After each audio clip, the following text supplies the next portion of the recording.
okay, getting the first pick. Oh, get three, Pyro, get three with the Blade Kid putting on a clinic.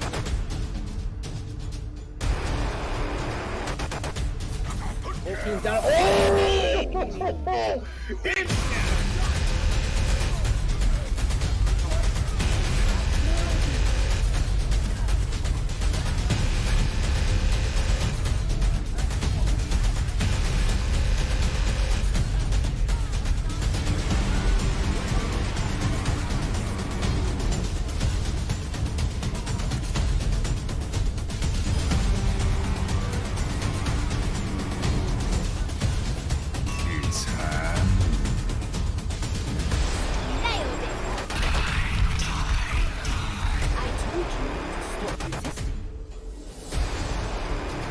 Experience tranquility. Good evening, Overwatch fans, and welcome back to Event Week! Tonight we got our 2v2 eliminations. I'm on the play-by-play along with my amazing analyst, Worst Overwatch player, and Booth is working the controls. How are you tonight, Worst? Great, and before we get started here today, and this is going to be an absolute banger of some 2v2 elimination games here, I want to give a massive shout out to Mama Pina with that $600 donation last stream, at the end of last stream, right after we signed off. Unfortunately, we did not get to manage it there, but we did have a shout out at the end, and of course we got to shout them out here at the beginning because that's just a massive donation to an absolute glorious cause. And if you want to be a part of this, anything that you can possibly do, even just a couple bucks is perfectly fine. Just exclamation donate, exclamation charity in the chat, please. We did pass our goal of 6,000 last stream, and now we're moving on to the next goal, which is a very nice number, as Captain Jack would like to say, 69, 69, and 69. So if we can get that, that would be massive. And of course, last stream as well, Captain Jack did say there might be a secret goal of potentially seeing him in a maid outfit. So you don't want to miss that, guys. So please, for a great cause, rise above the disorder. Absolutely amazing thing. So please, if you can, exclamation point charity in the chat. Awesome. All right, let me break down the rules for tonight. The teams will be pit up 2v2 eliminations, as everyone knows how it likes to work. It's going to be the first to 3. And then the final round is going to be the first to 4, so can't wait to watch those matches.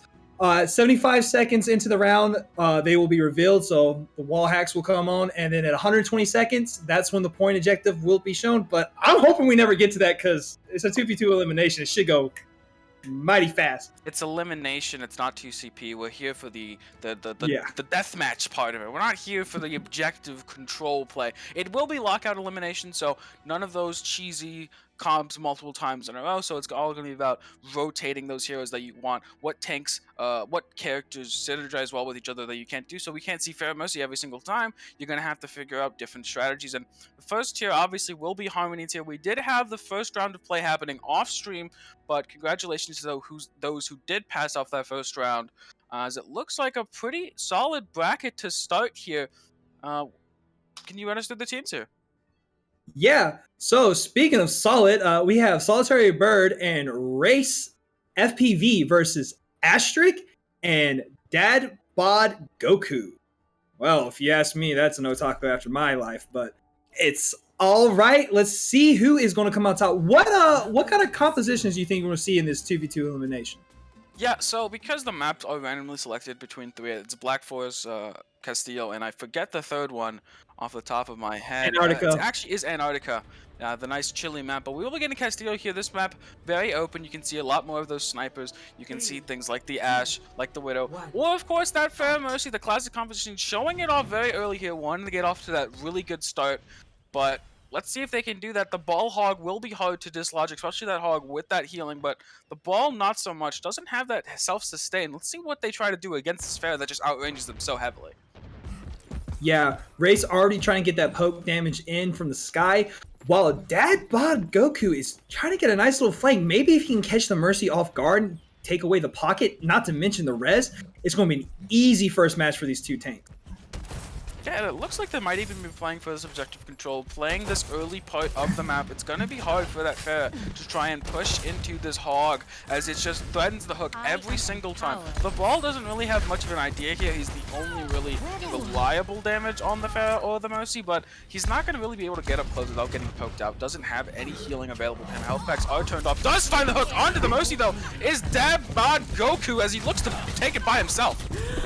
Yeah, and Race with only 58 HP left. Looks like this first round is definitely going to go to Asterisk and Dad Bod Goku. Just trying to struggle, but gets taken out by a nice clean headshot from the Hammond. Yeah, and as I was talking there, and it just seemed like the Fair, but even before the point opened, just kind of wandered into the range of the Roadhog. On the Fair, though, you have to stay away from that hog as much as possible, as that hook is a death send for any character, or any squishy character. So this is a really good job there from Dad Bod Goku to find that hook onto that Mercy. Let's see, do they go for the Fair Mercy again? Or do they do decide to swap it up, as the Mercy Ash seems to be the composition coming out here from Asterix and Dad Bod Goku. Again, that long range, but the hog is going to be looking for a hook, and that Ana is there to support him through it, giving him those heals and that pocket. Yeah, early poke damage coming out from the damage boost. Gets Hog down to half, but isn't able to finish it due to that vape. Has to back off as Solitary is coming up close, looking for that hook. If he can get the Mercy, once again, the Hog will take the advantage away from Asterisk and Dad Goku. Yeah, they're going to be trying to just kite around this area here, but does find the hook! Another hook found here, this time from Solitary onto Dad Bod Goku, who did get it the previous round, but he manages to survive with that Mercy pocket, and he will be cutting up with the anti coming down, but he finds the Ana! Absolute massive plays from Dad Bod Goku here. Yeah, insane anti, but that Ash damage boost is just so insane, leaving Race out in the open like that. Solitary now has to wait for the vape to come in, and has to really hook this Mercy if he wants a chance to win, because right now, that support is what's going to make the difference in this fight. That looks like he is pushing up to the middle here, running around this thing, does miss the hook. The Bob coming out so early! Oh my lord, so much damage there. Yeah, it's not really looking good for Race and Solitary. They got to find a good clean, but now they don't have to worry about the Mercy, so you don't have to worry about a res coming in. But, you know, right now, it's 2-0, so it's make or break time for them. Yep, Yeti going in the chat, obviously saying that they have been disqualified. It's not a 3v2, it's a 2v2, so no bombs allowed apparently, as per Yeti's instruction. But here you're going for a more brawly composition from Asterix and Dad Bod Goku, and of course Race and Solitary not taking around yet, but swapping up the comp every single time. They don't have to do this. They could have opted into that Fair Mercy, which I think would have been very strong against this Moira and this Mei, as it outranges them so heavily, and not much Fair can do. It just stays their distance. But right now, we're just looking for the Mei to get a freeze off on this D.Va and just demech her as fast as possible, as the Moira is there just to live as long as possible. Yeah, the race against time. If Dad can find nice right clicks, the Soldier's healing pack does come out from Race and is able to get both Solitary and Race back to full health. But compared to the Moira heals plus the orb, and Mei has the cryo fees, it's not going to be an easy match for Solitary. Yeah, you really have to look for the Soldier to try and poke out the Mei, force the cryo, force the fade, so that the D.Va can actually go in and get some value. Right now, they're just going to try to poke. They can't get too close to the Mei, as you see right here, getting frozen up. This is not a good start. You already have health on your D.Va, has to run to the Soldier for healing, something that hasn't been seen for a very long time, as Soldier was an off-healer a very long time ago, but no longer, as it's not too important. The fade comes out from Asterisk, just escaping after getting hit by the Helix Rockets from Race. Race coming 65% up on that visor. It could be a huge play as long as Dad's wall isn't up to stop him. Does look the Mei, does get the cryo force. The D.Va goes up a little bit too aggressive here. Not enough healing going to be keeping them alive, but 200 HP. The objective does unlock. This is in the favor of the Mei right now, as she does have a massive HP advantage on this D.Va. Let's get demeched. The D-Mech come out. Here comes the Blizzard from Dad, zoning the point off. Visor activated. Not able to find the Mei because of cryo fees. D.Va goes down. The wall comes up. 9 seconds left before the point ejected goes, but there it goes. The Mei takes down Soldier, and the Holy Jalapenos win. Yeah, and it just seemed like the Holy Jalapenos had had kind of the advantage on any comp they ran. They played that longer range style with the Ashe and the Mercy, did a very good job of kiting out before the opponent made a mistake, and they found the Ana's the head, the Ashe, with the damage boost, a very deadly combination. But even when they were playing like the Hog and the Ball, you saw that they played very well with the Pharah coming into them. Dadbod Goku was on the approach, like was right there ready with that hook for that Mercy, finding them, securing the round for them. So just very good job here coming out from. As we move into the next round, can you give us a look at these next two teams? All right, so from the Flying Lions, we have Jet and Shady B23 versus the Monarch, Bravery, and Mosaic. Oh, dude, I love that name, Mosaic. So cool. Of course, I think we're going back to Castile again. Just waiting for the teams to be ready, and once we are, we'll get in there. I think the tank composition has always been a strong with the 2v2, considering you have more sustain as far as health pools go. Welcome to Castile. Do you think anyone might pull out a Reinhardt?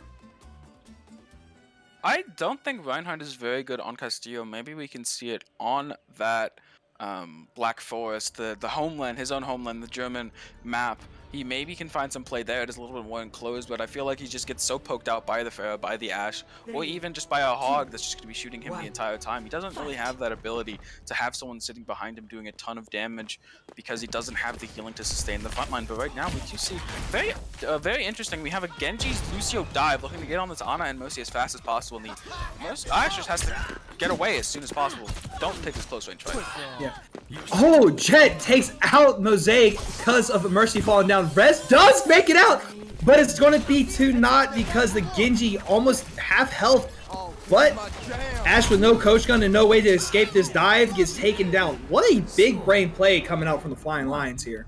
Yeah, the Flying Lions finding a massive pick here on with that kind of dive style, something I wasn't actually expecting, but it is very effective against that Ashe Mercy, as they don't have a way to disengage reliably. Yes, they have that coach gun, but the Lucio speed amp can cause the Genji to follow, whereas normally without it, the Genji would dash in and get coach gun and wouldn't be able to follow. Now the Lucio is there to keep him in the fight, as we do see here that Genji and Lucio not available, so they are opting into this Hog on a comp that we did see last map, so maybe this is something of a common thread we might see. A lot of stealing sustain as well as playmaking with that sleep and with that anti available on the Ana does complement the Hog a lot, as we do see the Mirror Roadhogs here. Yeah, not to mention Jet did have great focus. Once Mosaic had dropped, Bravery was just left to defend themselves and was taken out. But now with this Hog Ana, Mosaic's gonna have to really watch out for the anti-nade, because that's the huge advantage the Flying Lions will have in this fight.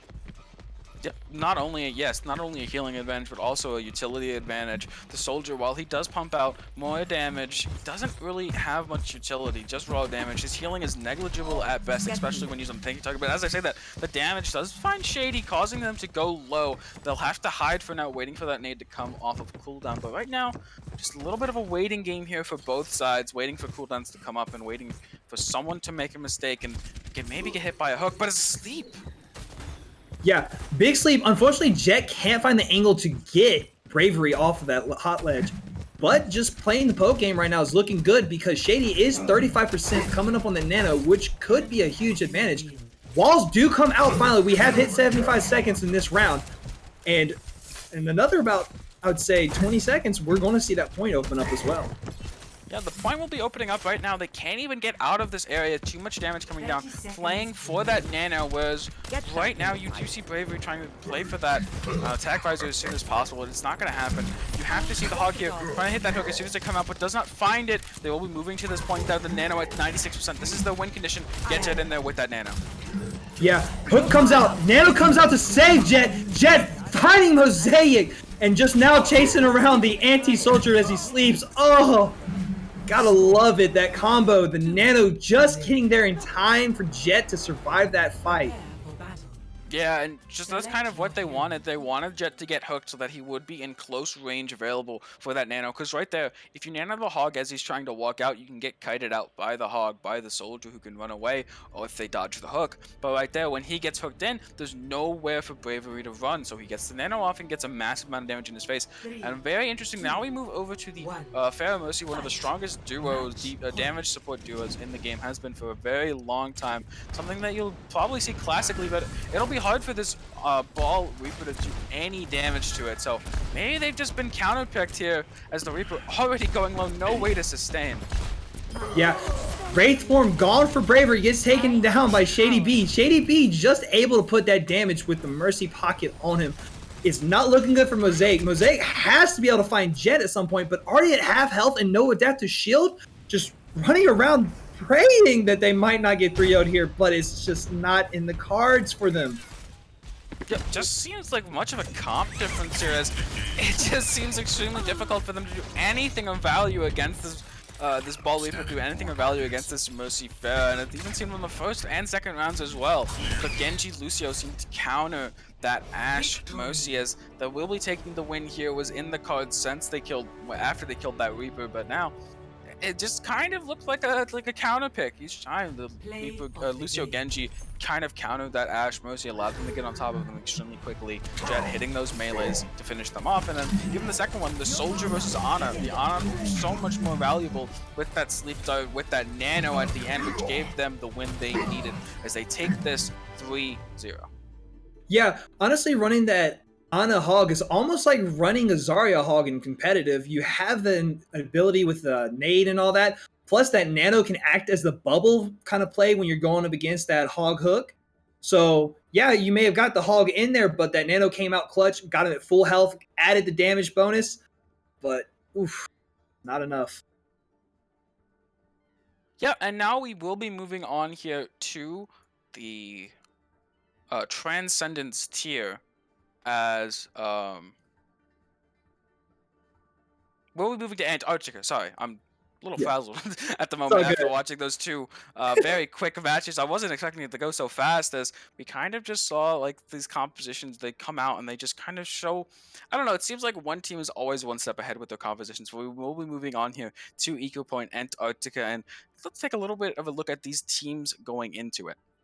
Yeah, so in blue we have the Decapitators with Laser Blitz and Absol, one of my favorite Pokemon, and Legion with 5s and Shadow Thief. Right now Yeti is hosting this lobby, and I think me and you both know which team he's pulling for here. I actually don't know, because I am new. I actually don't know Mr. Yeti's tastes and teams, so please enlighten me on this. It's very interesting. It's the first I've heard of it. So for those of you who don't know, Yeti is the GM of all the Potato Org, and the Decapitators fall under that. And honestly, with the Rambo look that they have, I am not surprised, but we're seeing this Genji and Lucio coming out from Lichon against the Ashe. Yeah, I'm interested to see this another time, to see this composition go up against this composition. We saw it at the first time work very effectively for that Genji Lucio, as they do manage to get on top of it, exactly what they need to be doing with the Genji going low instantly. Yeah, Shadow having to back out, looking for that Lucio, but a huge dynamite comes. Shadow and 5's both low, one shot. All Laser has to do is get one shot, but the deflect comes out, just keeping Shadow alive. Still almost at no health. 5's finally got back to full health, getting Shadow about half. No coach gun for Laser coming out, and Mercy dropping to half health, but Absol just able to sneak away thanks to the Guardian Angel. It's honestly just a race against time right now for this Ashe and Genji fight. And there goes Absol.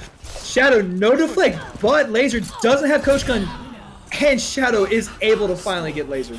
Yeah, it just seemed like an absolute, just a hunt there for that Mercy at the end, as it was so low, like Shadow Thief and 5's going so low from that dynamite at one point, but then somehow managing to survive the onslaught of hip fires there from Laser Blitz, not finding the targets he needed, even though they were only 1 HP. A melee would have done it, but They do end up finding, again, a win going to the columns for that Lucio Genji into that Ash. Mercy is a new composition coming out here from Fives and Shadow Thief. Sigma Zen, very stationary, stagnant comp, doesn't want to be pushing things, but it does have a fairly good into this Hog. Managing to discard that Hog and put a ton of damage in him is exactly what you need into a tanky target like that. Not to mention, with the accretion from Sigma, you can cancel the bait as well. I like to call this balls to the walls, by the way. Balls to the walls. Okay, they do have that wall, a very fast charging ult. Maybe we will see that coming. But right now, we do see Absol going extremely low as the Hog is pushing the Sigma, but he's already been discorded up. Let's see, can they survive this with this? Oh my god, Sigma just, oh, his face just taken off by that Hog. Done. Laser finding both them. Oh god, you gotta love Hog's gun. So I think we finally found another composition that Hog just works well with, and that's with the Baptiste. Absol looked like they were out of position, but you know, thanks to a little ability that should be an ultimate, they were able to escape, and Laser just able to do more damage than Five's Discords could add. Yeah, it does just seem like Hog with any support of any kind of seems to be the play. Maybe just Hog. Yeah, I think it's just Hog. I remember when 3v3 elimination first came out, you would go into the 3v3 Hog 3v3 elimination lobbies and you'd see Hog every single game. And it does seem like that will be the trend here today. It is lockout, so you can only see it once after you win. But right now, we do see a Zen mirror. It's going to come down to those right clicks. So you can get the right clicks off. But on that side, one has a squishy 225 HP McCree. And the other a 600-pound hunk of New Zealand meat that is Roadhog. So we're going to see if they can manage to burst through that HP bar, as it's going to be difficult. Yeah, Laser also has to keep in mind that their flashbang is going to be the only thing that will help take out Shadow Thief once they use that bait. But Shadow Thief, just all they probably have to do is close the distance, get a good hook on the McCree or the Zen, and it's game over. Right now, we're just seeing constant poke damage with Discords on both Senatas. Yeah, this is going to be a poke battle. You really can't see that McCree try to walk up into the area that Hog controls with his hook. That hook range kind of forms a bubble around him where this McCree just cannot walk in. As we do see here, Laser getting that poke down, already 93% to his ultimate, already has it. This ultimate, though, out of all DPS ultimates, I could say, is probably one of the less impactful, especially in this matchup, because there is that Discord, because there is that Hog hook. You really can't afford to stay stationary for too long, so we'll see if he even gets to get any value off it, or maybe just use it for a quick reload after a flash, fan the hammer, roll, fan the hammer, alt cancel, fan the hammer. A ton of damage coming out, could burst the Hog in time. Well, if cooldown management is kept in mind, he also could use it for zoning once the point unlocks, which we do have 13 seconds left before that happens. So this constant poke damage, Shadow Thief getting 75% on that whole Hog, and Fives having 83% on the Transcendence is looking really good now for Li Zhang. Area does unlock, but no one making a move to it now. The Hog finally dropping, giving that high gun. The McCree drops as well. This is the time. Will he hit the fan? He gets hooked and instantly murdered with that Discord as they just cap it. And with that, Li Zhang now takes the lead 2-1. The Decapitators have to win this next one to force the fifth match, but right now, it's not looking good. Yeah, as pointed out in chat, it is chess out here. The money moves have to be made. Some boring chess. Booth finding more enjoyment in a chess match than that game, as both the teams just playing so scared of each other for so long. But now we'll see more excitement as we see Lucio Tracer versus Mercy Echo. Now Echo, a very strong character at bursting one target, but he's gonna find it hard to pin down one of these targets so fast, hard to hit those sticky bombs, especially with that recall, as the Mercy's out of position here. Yeah, Mercy almost falling down. Fives gains, not even able to get over half health right now with Laser just constantly, but now does not have that recall in mid. Absol trying to find the Mercy in the backline. There goes Fives. It's looking really good for the Decapitators now that Echo has no pocket, and Shadow Thief takes himself out while taking Absol. We have a final matchup, 2-2. Yep, finally a longer one here, not going a 3-0. We do see some resistance from both sides here, as they kind of just surrounded and tried to find that Mercy out of position. As the Echo is falling, the Mercy is going to fall too. Mercy is looking to keep that altitude as much as possible, but if it mismanages that Guardian Angel cooldown, that can end up being a problem, as we do see here a Mercy mirror, but one opting for the damage with the Ashe and one with the tank on that Sigma, but the range advantage does go to this Ashe that can poke out that shield and poke out that, potentially even look for the Mercy if the Mercy does get overzealous. Yeah, not to mention with the nerfs that have been done to Sigma Shield, that 700 health goes down so quickly, and we already see Shadow Thief only has 35%. Finds Accretion, just getting a little damage with it, not finding the stun he wants, gets the burn off, but has to use his Eat too, just to make sure that poke damage doesn't come through from Laser. Yeah, he's looking to play this shield. His shield is down, but he's going to be pushing. Sigma does a surprising amount of damage. Should be the damage just coming down here from Fives, but the Ashe jumping back up top, looking for this Mercy. Fives going extremely low, chasing them down, but does not manage to find it. The Accretion coming out to save them. This is exciting. They have to go for this Mercy as much as possible. It looks like that's exactly what they're doing.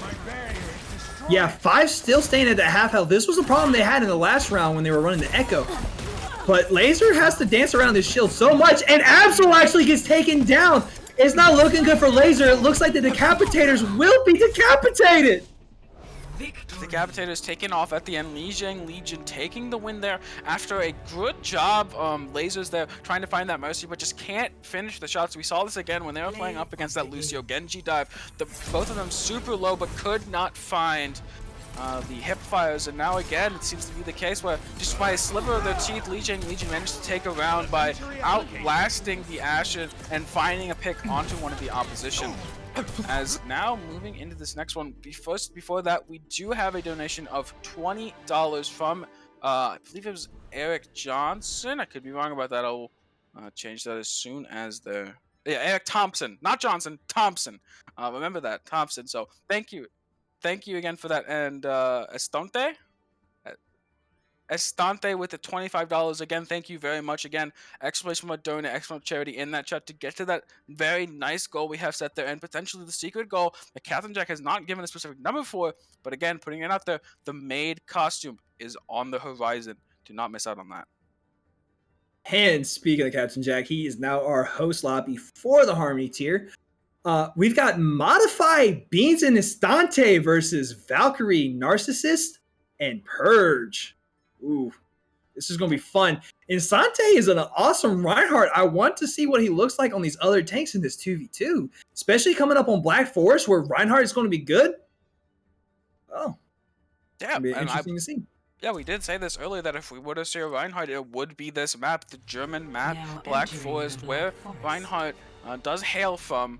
This would be his best chance, as it does able to control that inside. But the spectator point of the capture point is on. As Estante does not want to play this game out, it would seem, does end up disconnecting. We will be seeing if we get him back in here shortly. But as I finish my point, the capture point is on the outside where the Rhine has problems of holding. So we'll see if we do see the Reinhardt. If we see a second player at all coming out here, is quite unfortunate, to say the least. Yeah, quite unfortunate. And knowing Asante, once he comes back, it's going to be game over, hopefully. I mean, that would be the hope. I mean, you come back here, you have maybe a mental edge. You've kind of boomed the opponent they were expecting to go, and now they just got to wait some more. But or it could be a self-booming.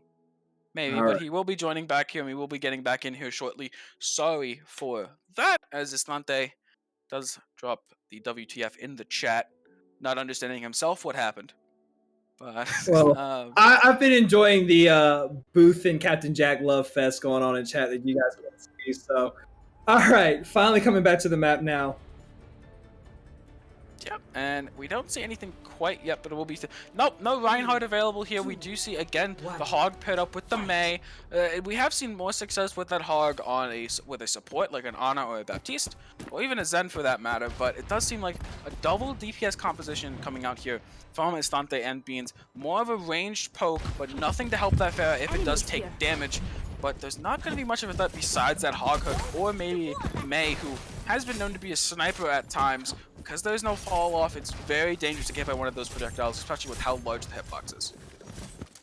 Yeah, coming in from that poke damage, we got nice little hit from Insante. Finally get to see him playing some DPS instead of the tank, which I'm so used to seeing. Beans, though, being a little ballsy, trying to go in there on that Mei, and Hog is both used the wall and the cryo freeze. Right now, it's looking good. But both Meis no abilities for a few seconds. Narcissist gets down to half health and only at 40%, while Instante is at 53. But of course, that vape likes to make that distance go away. Hook Bell's getting hit in the wall. Oh my god, he must feel like an honor right now hitting that wall.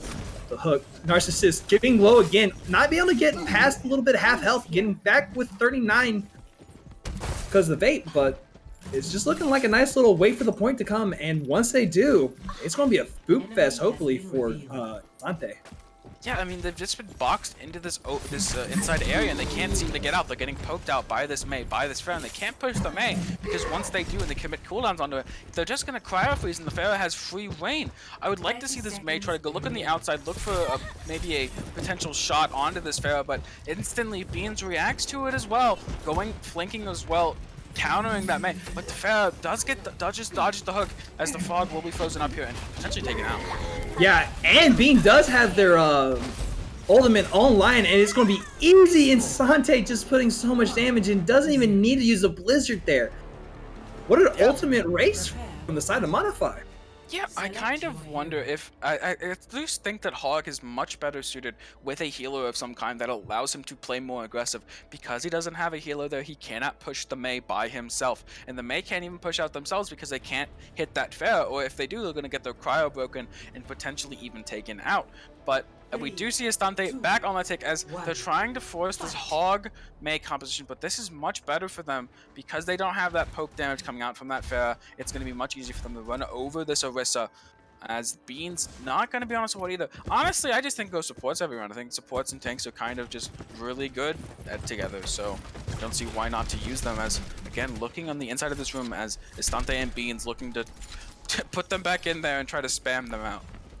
This is the first time, however, we did see the same composition come out from a team after they lost the first round, which means they do feel comfortable on this Hog and Mei.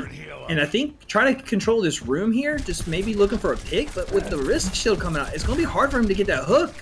And there goes the pull. Getting Narcissus out, but he's able to get back in before the Soldier Helix Rocket can find him. Yeah, I just think it's going to be really difficult here playing this Mei Hog. You can't get on top of each other, can't get on top of this comp very easily, and you don't really have enough damage to poke out the Thirst Shield. As I say, the Thirst Shield is very, very weak. The next experimental card, it will be a little bit higher, but even then, not the highest. But as we will see, Beans taking on that healer role after getting dinked by that Mei. This is going to be their time. Poke out the Orisa Shield and try to get something in, giving your Hog the ability to walk up close. It's exactly what they're doing. Ooh, Insante getting called out by Narcissus.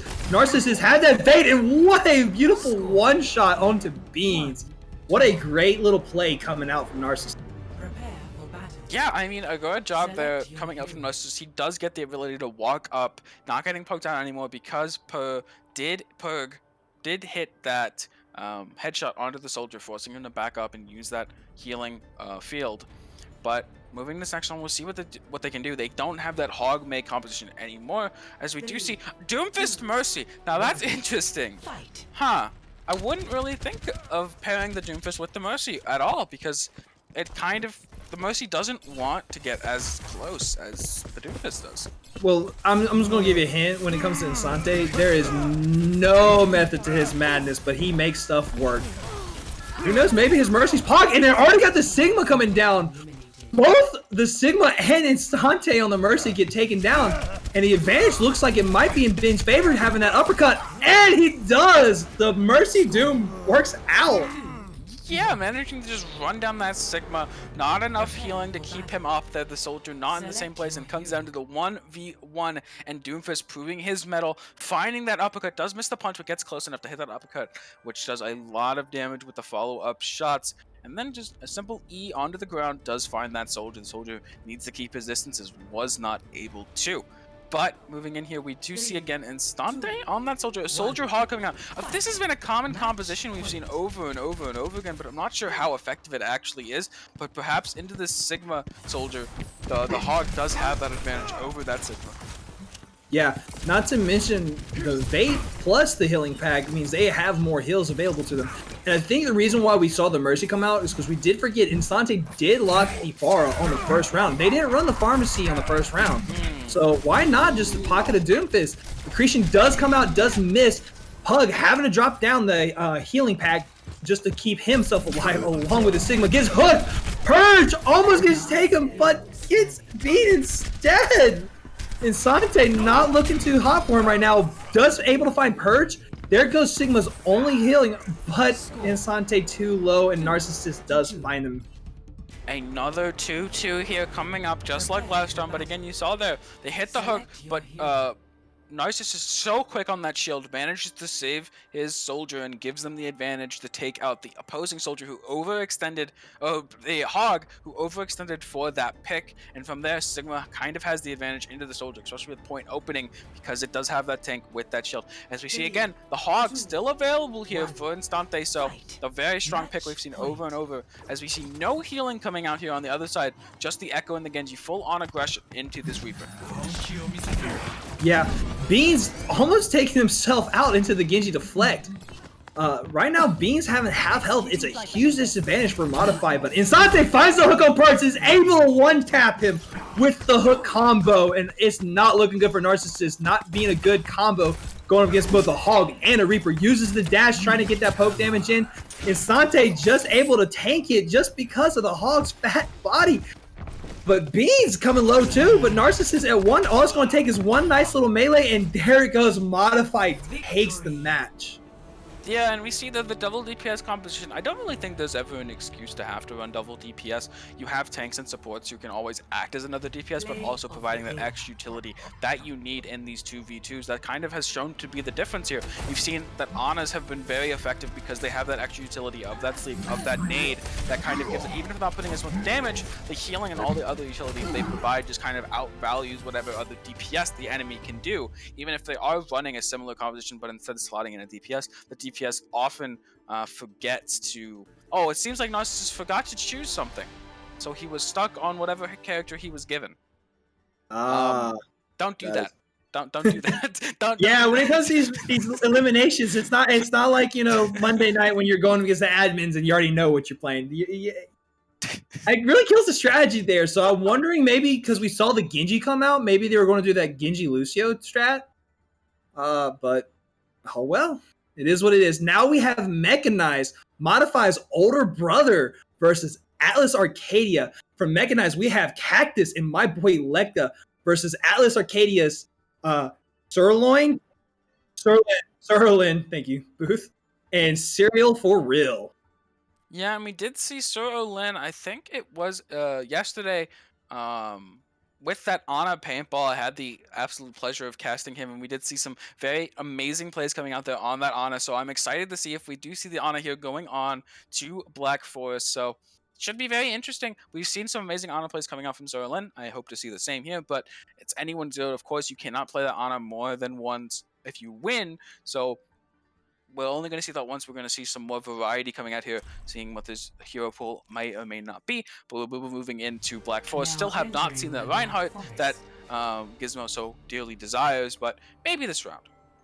Yeah, well, since you said that Sir was really amazing on the Ana, Lekka's also a pretty amazing Ana. He usually is able to find huge nades during gameplay. So I would like to see how he is with the 2v2. And we do see the Anas coming out. It's going to be a battle of the Anas. The Ana Hog versus the Ana Genji. Going for that Nanovade versus Sustain. This is an interesting composition to run. Yeah, Genji's going to look to poke as much as possible, and so is Ana for this blade. Just avoid this Hog's, I've talked about this before, area of effectiveness with that hook. That's kind of what their strategy is. Going for the Nanoblade in a 2v2 elimination match is kind of... an interesting strategy because it relies on ultimates, which you don't always expect to get in 2v2 elimination. You kind of want them to be short, as Gizmo said he wanted to not see that point unlock, instead wanting to see them to die, but I don't think that's going to happen. I think point may unlock before we see some kills here. maybe, but with Serial flanking on that hog, looking for Lekka. Oh! Gets Cactus, confusing him. Lekka, no ability, and there it goes. Yeah, Genji kind of walked into the hog there, didn't pop his deflect in time, does get hooked, and manages to get taken out in time. You just can't let that hog walk on top of you. I would have loved to see it if as soon as the hog walked underneath both the Ana and the Genji, just run at the enemy Ana as fast as possible. I wanted to see if the Ana would just turn tail and run, because that's kind of what that has to go. But moving on to this next round here, we'll see what kind of differences we see as we see the Lucio hog coming out here from Lecta and Cactus, with instead the Zen Tracer, a very squishy composition. Perhaps we can see the some hiding in spawn here. This is interesting. Didn't quite expect this on Black Forest. Yeah. As we watch the little nutcracker swing by us, Lekka and Cactus finally coming out, gave up the middle room to a Zenyatta and Tracer, which they did not know was going to be coming in, but it's actually really looking good. What are they doing, honestly, people? They're just trolling right now. They're having fun with it. Hook does miss Prum's Cactus, and nice little Discord coming onto him, but Cactus is able to find a way to get off. Finds the Zenyatta, easy pick. This dead brain strategy actually seems to work out for them. Serial forced to use a recall just to stay alive. Cactus missing the hook, but Serial at half health after no recall. 1 health, and Lekka coming in huge on that Lucio. Yeah, it just seemed like they were able to speed on top of the Zen, who was not on the high ground there. Well, if he was, did get hooked down, but that's kind of what you were looking for from that Zen, to stay on the high ground and stay away from that hog Zen Lucio. Of course, they didn't know that that was what they were going up against, because they were so sneaky in that beginning, not making a single sound. But once spotted, he should have tried to book it up there, but managing to trade out that Zen, and once that happens, you lose all of your damage and your healing on that Tracer. But now here, interesting, the first time we've seen Brig here, as we do see the Echo Mercy composition that is similar to the Mercy Pharah and how it wants to play. You set out long range, you poke out, you just get some damage down. But this Brig is going to have a hard time fighting into this. I don't even think she's going to proc Inspire once. I don't know. Lekka could find a nice flail coming in, but most likely not. They're going to be shield botting the whole time, which I know for Lekka is probably driving him mad. But Sir, getting low because of the McCree, had to back out. While Serial almost fallen as well. Cactus is hitting shots left and right, just not getting the headshots for the finish kill. But getting both the Echo and the Mercy at half health, forcing them to back off and play more of a poke game where they thought they were going to be able to play an up range game. Cactus 57% on that Deadeye, which is going to be huge. This is probably one of the few times that ult is going to make or break a difference in this 2v2 elimination. Yeah, it's usually a pretty not great ult, but into like a Pharah Mercy or Echo Mercy who are in the air, as soon as they use your booster, you pop it, they don't have enough speed to get out of it, and you just kind of take them out. So that can be very effective. But right now, Lekka is low. Again, no self-healing on that Brig outside of Inspire. Oh no, Sir! What happened? Oh, I hope it wasn't a DC right there. And Cactus able to find Serial after the Mercy fell off the map. Of course, here's the thing. Now you disconnect from the game and say it was a DC. Now that's what you got to do. You don't let them know you fell off the map. But no, okay, well, Sir said they don't play Mercy, so that makes sense. Cactus saying, all according to the plan, they immediately knew that the Mercy was going to fall off the map. They're giving away all of their advantage on that fight. But now it's time. Shut it up. Here's the comeback. Two rounds in a row. That's all you need. Yeah. All you need. We have a BAP Sigma. Interesting composition coming out. It's very much more controlling composition. You kind of have that BAP that controls. BAP does a lot of damage, and even when sitting behind that shield, the Ashe doesn't have that luxury. So the Ashe could get poked extremely hard. The Sigma rocks do a lot of damage. Combined with a BAP into the BAP headshots, it could be very deadly for this Ashe. Almost even maybe getting one shot to the point where Lekka can't even heal through it. But they are going to be looking to play this game of kiting away from the Sigma and from the BAP T-split. Let's see if they can manage to do it. It's going in the air, but the rock almost just barely misses. Yeah, Cactus not really good with the managing cooldowns of Ashe, but does get Sir to half with that dynamite. Unfortunately, though, the immortality is popped out, and it's not looking good. But Lekka just somehow keeping Cactus alive. Cactus falling down to 13 HP, and both Lectus and Cactus get down at the same time. Yep, kind of just tried to brawl them as close as possible, something the Ash Mercy isn't very comfortable with. You saw them try to use the Coach Gun to escape, but managing to not get away fast enough as the Baptiste and the Sigma just got on top of them and just started spamming them down with those attacks. As we move into this last round here, another 2-2. After two very quick 3-0s, we move into 3 in a row, going to game 5. As we see the Zen Tracer coming back out. This time, no Hog there to spoil the fun, but Cactus and Lekka going for that Mercy Echo. Something that we saw Sir Lin and Cyril kind of struggled with, mostly on the fact that one of them died, but let's see, can they get a Discord onto this Mercy and try to one-clip them as fast as possible? That is going to be how you want to play this out. At the same time, though, Cactus could potentially one-shot Cyril if they get a nice little combo, thanks to that damage boost from the Mercy. Potentially, you do have a lot of damage coming down here if Serlin gets hit with those stickies and then right into that E. It's going to be extremely difficult to survive that Echo burst so high, but now Echo going low might even go into the Mercy, both of them going to half as Lekka needs to run away.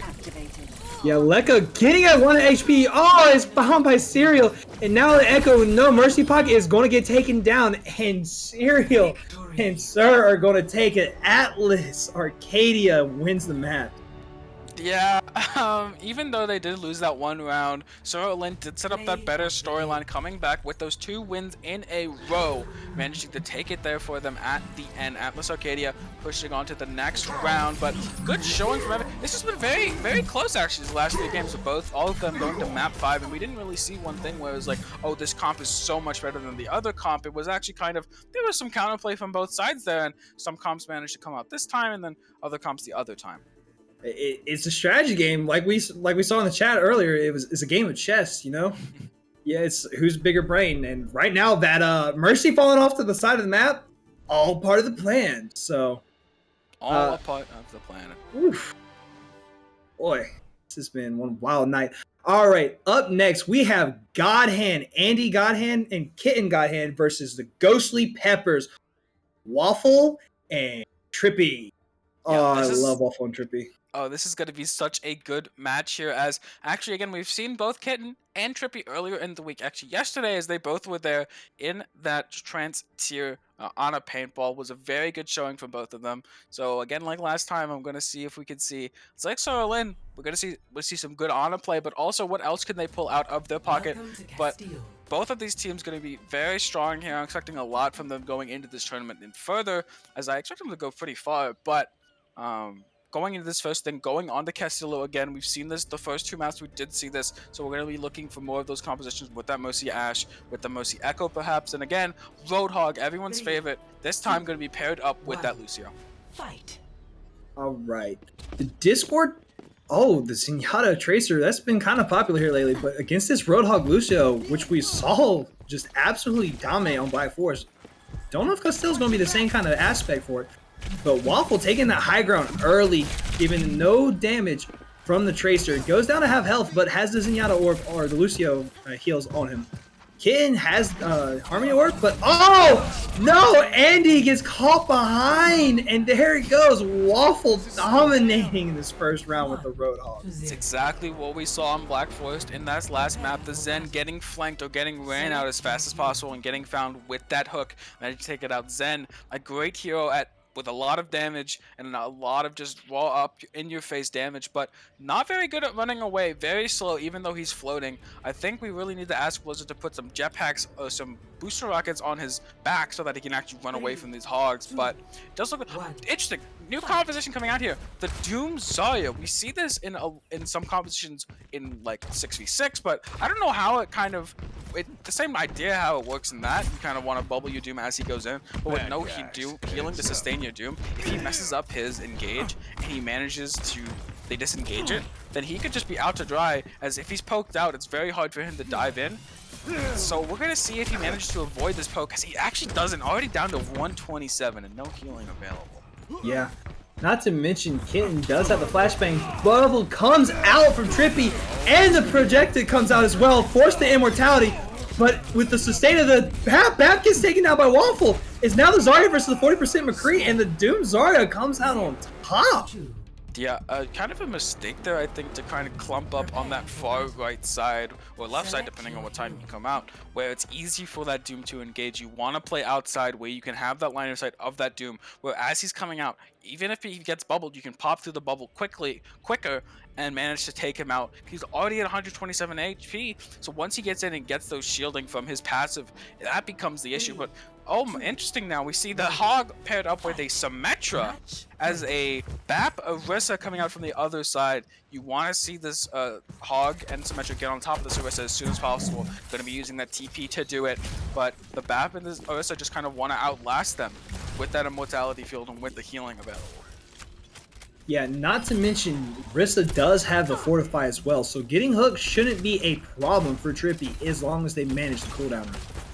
Yeah, if they manage to get that Fortify, even just to block the hook, now you don't even get displaced. That's the real negative downside to it. As Symmetra is nowhere to be seen near this shield, not going to be able to get charged up as they find the hook on Orisa. Fortify being forced, although Ken did almost go down there, had to use the bait to stay alive. Andy just constantly trying to flank with these teleporters and just throwing orbs out left and right. But Waffle looking good right now on this Baptiste, coming up at 60% on ult. Yeah, it looks like they're gonna be. Actually, no, sorry, I made a mistake in the other. Trippy was not playing the Honor Paintball. He was playing in the Torb Hammer thing. And he did very well in the Torb Hammer, so maybe we see some Torb later. But first, before that, we do see Andy going aggressive with that TP. Oh no, this is bad. They're stuck by themselves. They're gonna get halted here and they're gonna get taken out. Oh, but Waffle gets taken down too. Here comes out the Fortify and the vape. The whole hog with no Fortify. Oh, Kitten just absolutely tearing it up on the hog. And finally, it looks like God Hand has finally woken up in this game. It is 1-2. Yeah, that whole hog going into the, so even with that Fortify, that's actually kind of better sometimes, especially back when you used to get crit and Fortify, where you could just pump it all into the Orisa's face and there was no knockback, so every single pellet would hit. You absolutely melt them. But now moving into this last, this next round, same thing coming out here from the Ghostly Peppers as God Hands looking to go with the Baptiste McCree, more of a poking composition, trying to break through that barrier as quick as possible. Yeah, last time we saw them on this Baptiste McCree, they put themselves in a corner against the Zarya Doom, which is not huge, but the flashbang comes out. Orisa almost getting taken out. The Fortified, or the Immortality Field does get taken out, but Kid getting dragged back before they could roll off the top. And right now, God Hand just doesn't look like they're going to make it through us. Andy's just going to try to run away until that objective point pops up, but we haven't even hit 75 seconds, folks. There's no walls yet. Too much time to survive. I don't really know how this Baptiste is gonna 1v2, especially when this enemy Baptiste is gonna pop the Immortality Field, gonna push up, but not gonna find anything as they get taken out. That halt so strong in a 2v2 because you can kind of just pull out any squishy you want and just get as much damage as you want on top of them. As we do see, Ghostly Peppers will be moving on in this tournament. And ladies and gentlemen, if anyone ever told you you can't press W with the horse, well, turns out 2v2 is the answer. Yeah, and we do see here in the play of the game, we see look how much damage that does, but not managing to take it out. Once that hog is off the field, the Orisa able to run rampant. The horse not going to be matched up by anything. But we will be moving on to our next map here. Maybe we can see, we got Flashbacks versus Firefight. Oh, I'm going to have no bias here, but Zoomers are going to go down. We got, from Flashbacks, we have Monsoon and Blood Hungry. And on Firefight, we have Josh and Kura. And we've actually seen Josh earlier this week. And I'm going to say, the man's cracked. He is. He is quite cracked. He is, in fact, quite cracked here. I think it's going to be Castillo again. So another Castillo here. We're going to see very similar compositions. We're going to see that hog eventually from both teams, at least once, because you're probably going to win if you pick hog into a team with that hog.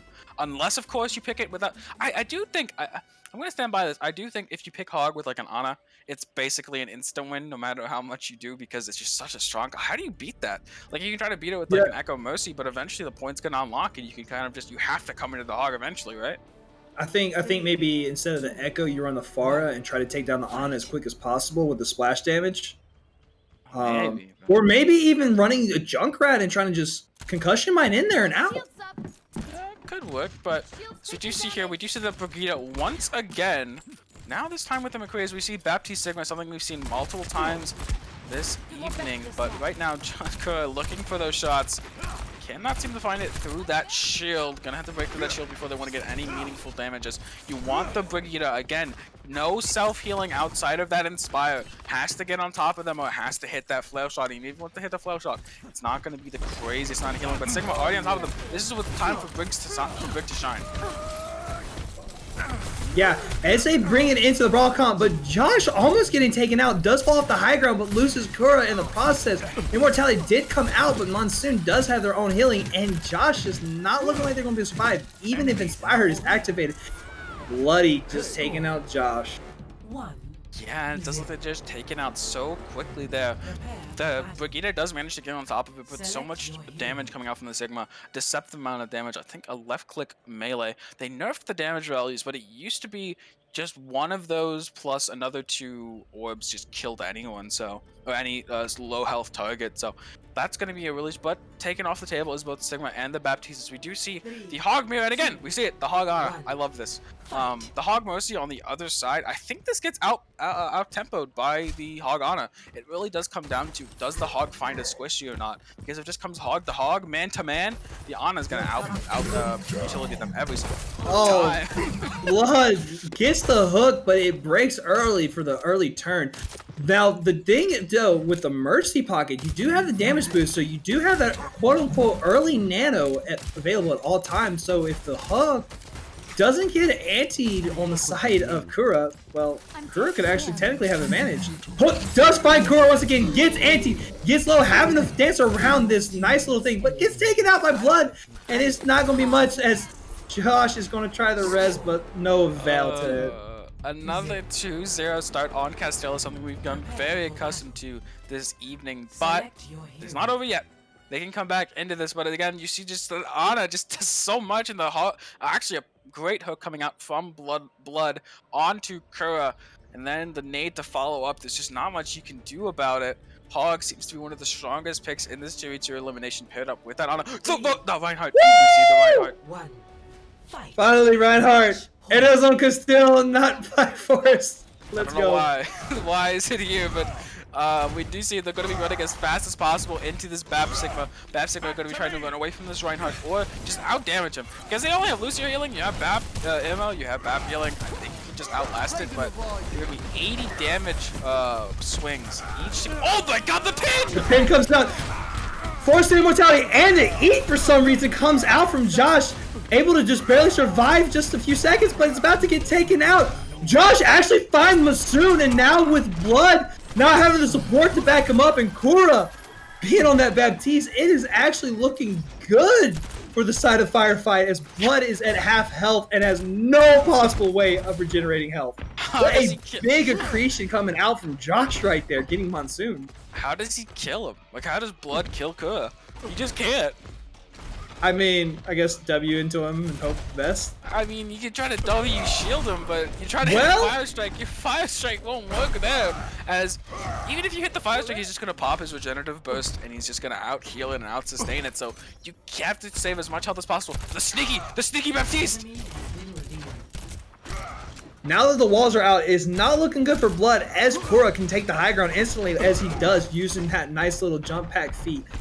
But maybe Blood's looking for a kind of sneaky pin coming out here. He's trying to force Kura to go to him, maybe get that sneak pin out, but it's not going to work. And 87%, maybe he's baiting on maybe getting that shatter coming out. If he can get the shatter onto Kura, but Kura only needs is a punch to finish off Blood. He's just hiding behind his shield, just blocking whenever he jumps up. I don't even know if he can hit the shatter or the pin because he does have those rocket boots charged up and ready to go. He's so high in the air. Capture point will be unlocking. Blood. Oh, he's a one shot. He's gonna go for the melee. Oh, going down the immortality too. Dishonesty at its finest. They come out with this honest composition with the Ryan Lucio, and you decide to just immo him and just absolutely just play like an absolute Baptiste there. That's so crazy. Gotta love it. An ultimate on cooldown, ladies and gentlemen. An ultimate on cooldown. But hey, you know what? We did get to see that Ryan Lucio, and it did look good. Unfortunately Again. for Masoon, got Again! yes, Oh, and but again. it's on a hog. Oh no! Oh, it's on a hog. You have to get on this Ana as soon as possible. I think this is probably the strongest composition that can come out here in the 2v2. We're gonna see, can the Reinhardt outpower it? The Lucio is gonna be instrumental. Can he get on top of that Ana? Can he put damage on? Can he displace them? Can he manage to make the difference here? Can he make the D? Because Lucio acts more like a DPS here than anything, so you really just want him to be a taxi for your Ryan, and then into that, an assassin on the Ana. So that will be the plan here. Let's see if they can do it. Ana a little bit separated from the hog. The Ryan cannot just charge in willy-nilly because they do have that anti-mate. They do have that sleep dart. You have to be very cautious of those two important cooldowns. Not to mention, Kura will have the hook available too. So he does find the Ryan, gets anti-blood, not looking good for him as the W key from Kura happens. Gets low, no amp for Monsoon, is going to be low, slow heals from this Lucio, but with that boom, oh, huge hook and anti-nade. Josh getting Monsoon just getting caught out, and Blood getting taken down. Josh with the double kill on the Ana. Okay, so I know how much you love this Reinhardt, but I think it might be time to give it up. Abandon it. It's not working. It's not Black Forest. I don't think it's gonna work out here. The closest you had was when you got that pin on that Sigma, and then even then you weren't able to win that fight. You have to try to move in here to a different composition. They could go into a Mercy Pharaoh, Mercy Echo, and I don't know how you're gonna beat that. Yes, I think the Winston's a great swap because you are expecting that Echo or that Pharaoh to come out here on the other side. The Winston's gonna allow you to actually contest them somewhat with that bubble, with that jump. But again, the Lucio might be a little bit out of place. I don't know what he's gonna be able to do or achieve into this Mercy Pharaoh. Interesting concussion rocket come out for Kura, but almost gets Monsoon down. Jump from Blood does get Josh to half health, but is not able to finish him off. Blood trying to take out this Mercy because they know that will be the key to beating this pharmacy. Bubble being used, and it's just constant damage coming from him. We actually have 30% on Barrage coming from Kura. Yeah, I don't know. It's you really just gotta be here, waiting for this point to unlock, waiting for the Pharaoh or the Mercy to walk in so you can try to pick them off with that monkey jump. He is doing a good job of trying to pressure out Josh, but Josh does have that healing passive that Mercy is famous for that allows him to sustain in this air for as long as possible. Makes him a great DM pick or a great deathmatch pick because it allows them to kind of sustain even without another healer to help them. And in the air, it's going to be perfect for them as you can't get... I don't think you can 100 to 0 Josh while he's in the air with these two. Oh, it's disconnected from his Pharaoh. He's got to wait for them to come back down. Yeah. If the Lucio and the Winston get the dive in, they might be able to find that 100 to 0, but I don't think it's going to be happening. Masoon taken out. Kura now with his own deep only pocket is going to be taking easy time with Blood. Blood only has 47% on the Rage, which means there's no extra health coming his way anytime soon, and 73% on Rocket Barrage.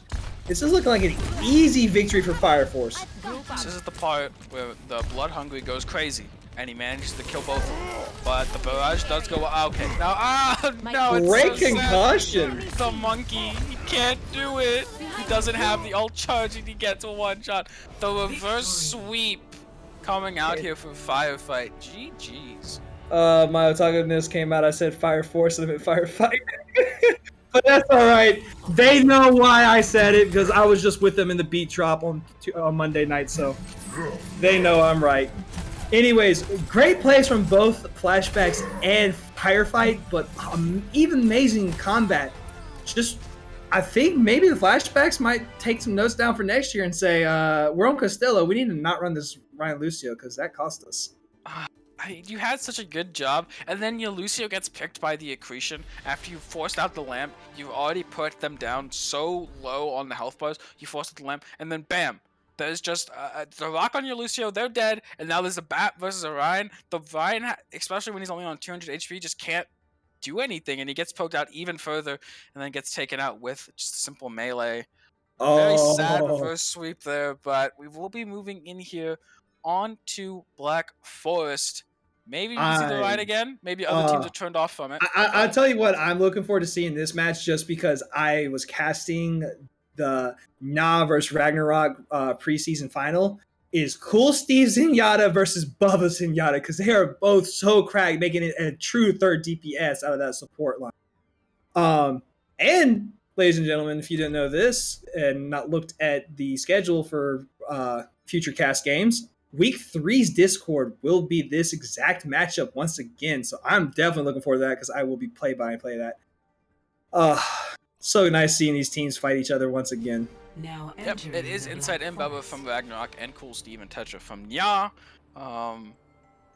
But we do see it's going to be interesting what they try to go for.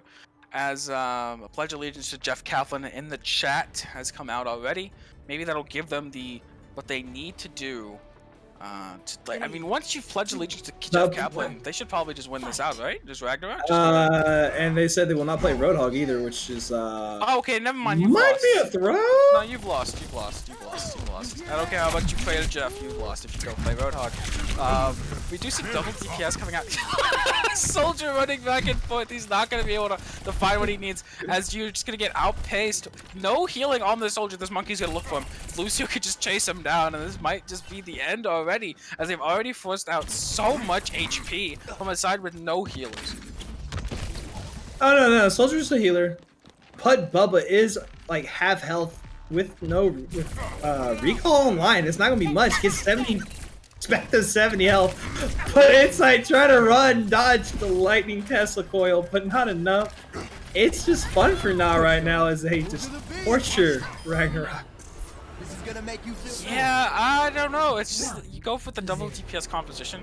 We've seen this a couple times. It just hasn't really worked out because you get outpaced by any tanks or healers that kind of get there. They're just squishier than you. They do similar amounts of damage than you. The real difference between like what DPS are able to do that excels better than tanks is when given space, they can do more of that damage consistently. Whereas tanks, they can't do much. They kind of have to get in your face to do the damage, and they're very vulnerable while doing the damage. While DPS, they can, if they're given enough space, they can do very safely do what damage you need to do. But on a map where you're fighting people straight up, there's no objectives to control, and there's no one to create space for you, the DPS can just kind of flounder, and that's why you really have to supplement it with a tank or a support.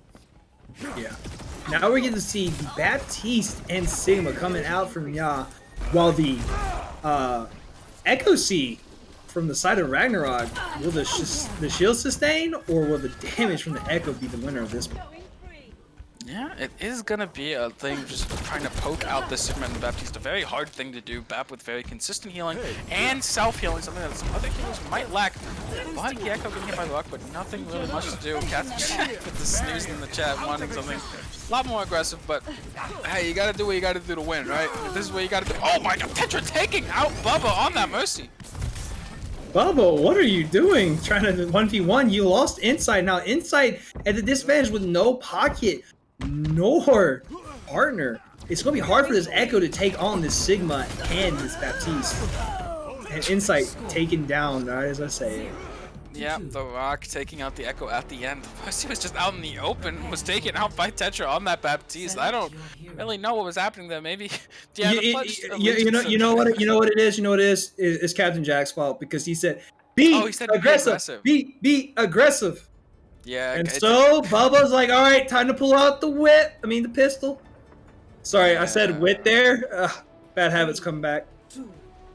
Yeah, but it does look Bubba pulling out the Bastion! Oh my! Into the Zen Brigida? This is it. This is the time. It's time, boys. The Bastion is gonna get set up. The Bastion's not gonna die. He's gonna get discorded, but there's only the Zen hitting him. You have the healing. Just set up. Yes, set up. Oh, Nikki. Set up a little bit further. A little bit further. Go get him. Bubba's gonna be looking for this. Oh my god, this is such a weird comp.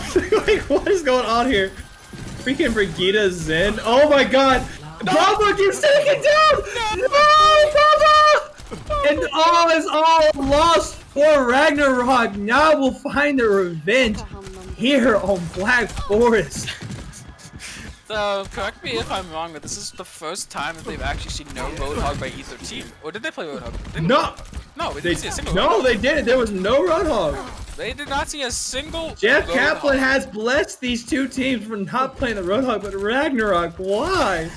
You were running the Bastion. There goes the immortality. It's just straight torture right now.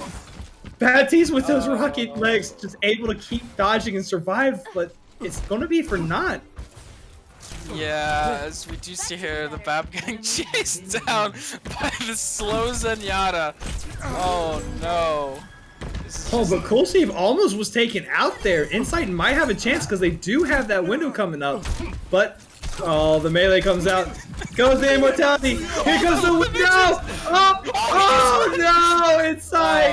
No, 3 O's Ragnarok. The revenge has happened finally. Yeah, they find their revenge, but now, moving in, they do have the cat. Look at the cat. It's a very cute cat.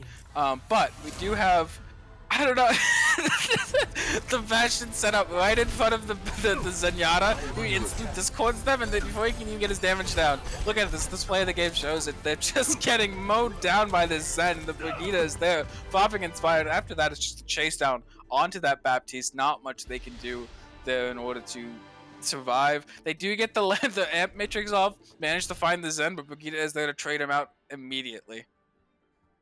Oh my goodness. Alright, up next we have Tempest, my boy Cryptic and Panda Games versus Battalion's Greninja, my son. Oh god, I'm gonna be torn. One of my best friends and one of my children and Subin.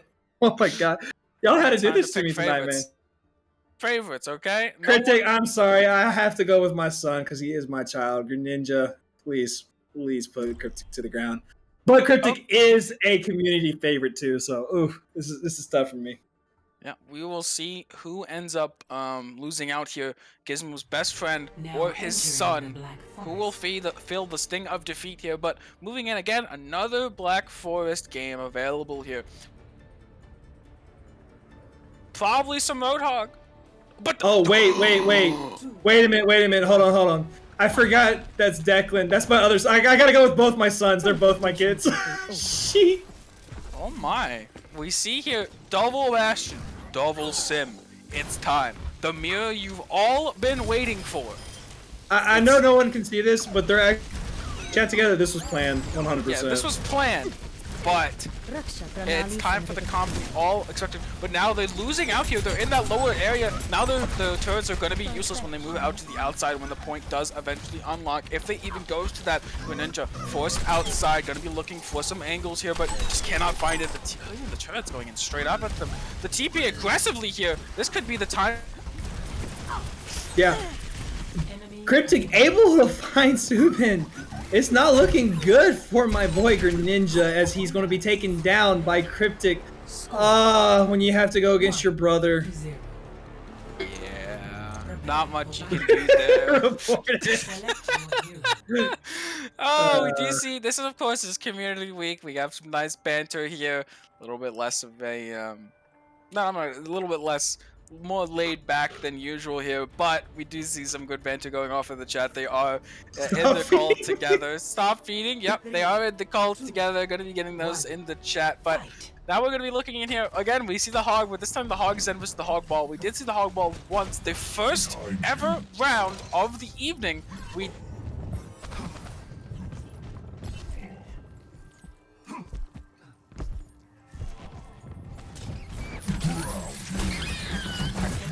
as we come back to you here live, as Cryptic does manage to find Suban.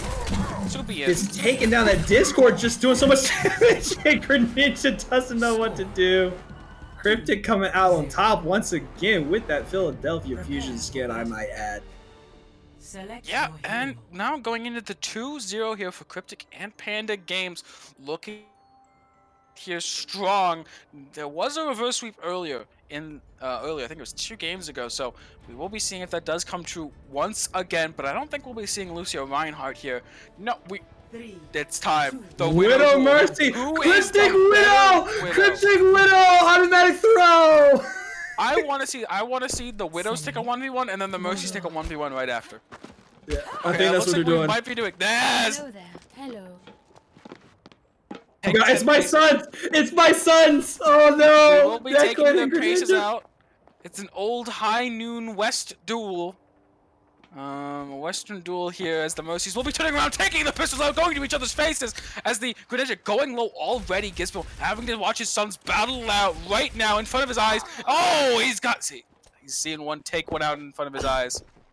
And with that, and with Honestly, I kind of saw it coming because Declan is a DPS player where Greninja's a tank player, so it was looking Hey, fair. don't count out Hey, tank Boo, players. please tell my sons I love them for that, by the way. Okay, do So- you see the counter going back out here?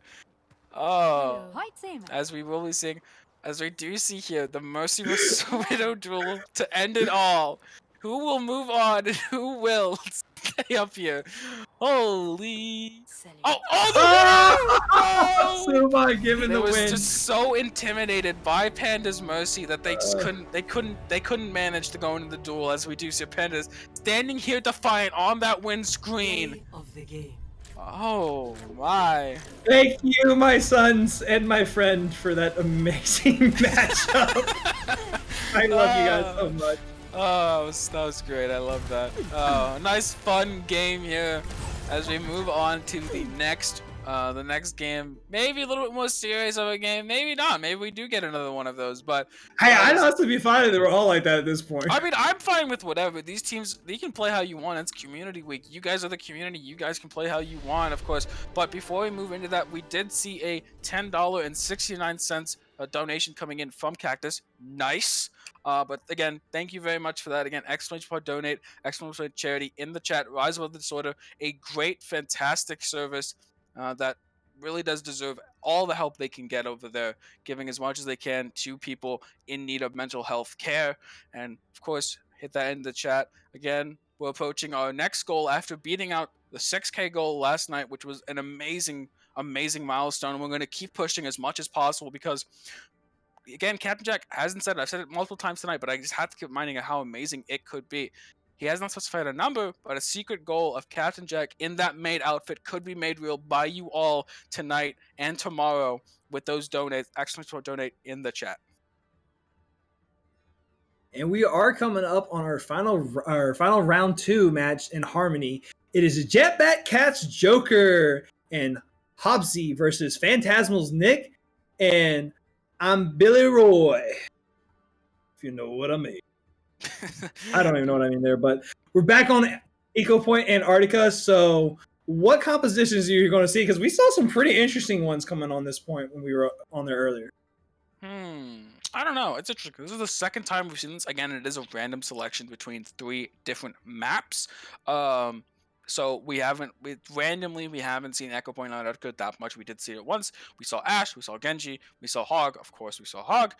But I guess it's a lot more similar to Castillo than anything else. It has that round center with a thing in the middle. Obviously, the pillar in the middle of Eco Point Antarctica is much more substantial than the statue in the middle of Castillo, but it kind of follows the same ways with the 2 side areas with the inside areas where you can hide in. So I assume it's going to be much like Castillo. Mercy Echo, Mercy Farah, Ash Mercy, get a lot of Mercy. Hey, And then, of course, the Sigma Babs. I will say I do apologize. Jack is tired because he's been casting trials today, and he had Nick on the wrong team and Hobbs on the wrong team. So it's the JPC Joker and Nick versus Phantasmal Hobbs and Billy Roy. Yeah, of course, but I think he might have his children attacking him right now because there he goes. Now he's responded. No, he didn't switch them. He didn't switch the Okay, we have this mixed roster here. We're gonna see here what team. We're gonna see if these. Oh, it's a win-win and a lose-lose. I Yeah. Oh my. He doesn't realize he must be so tired or distracted.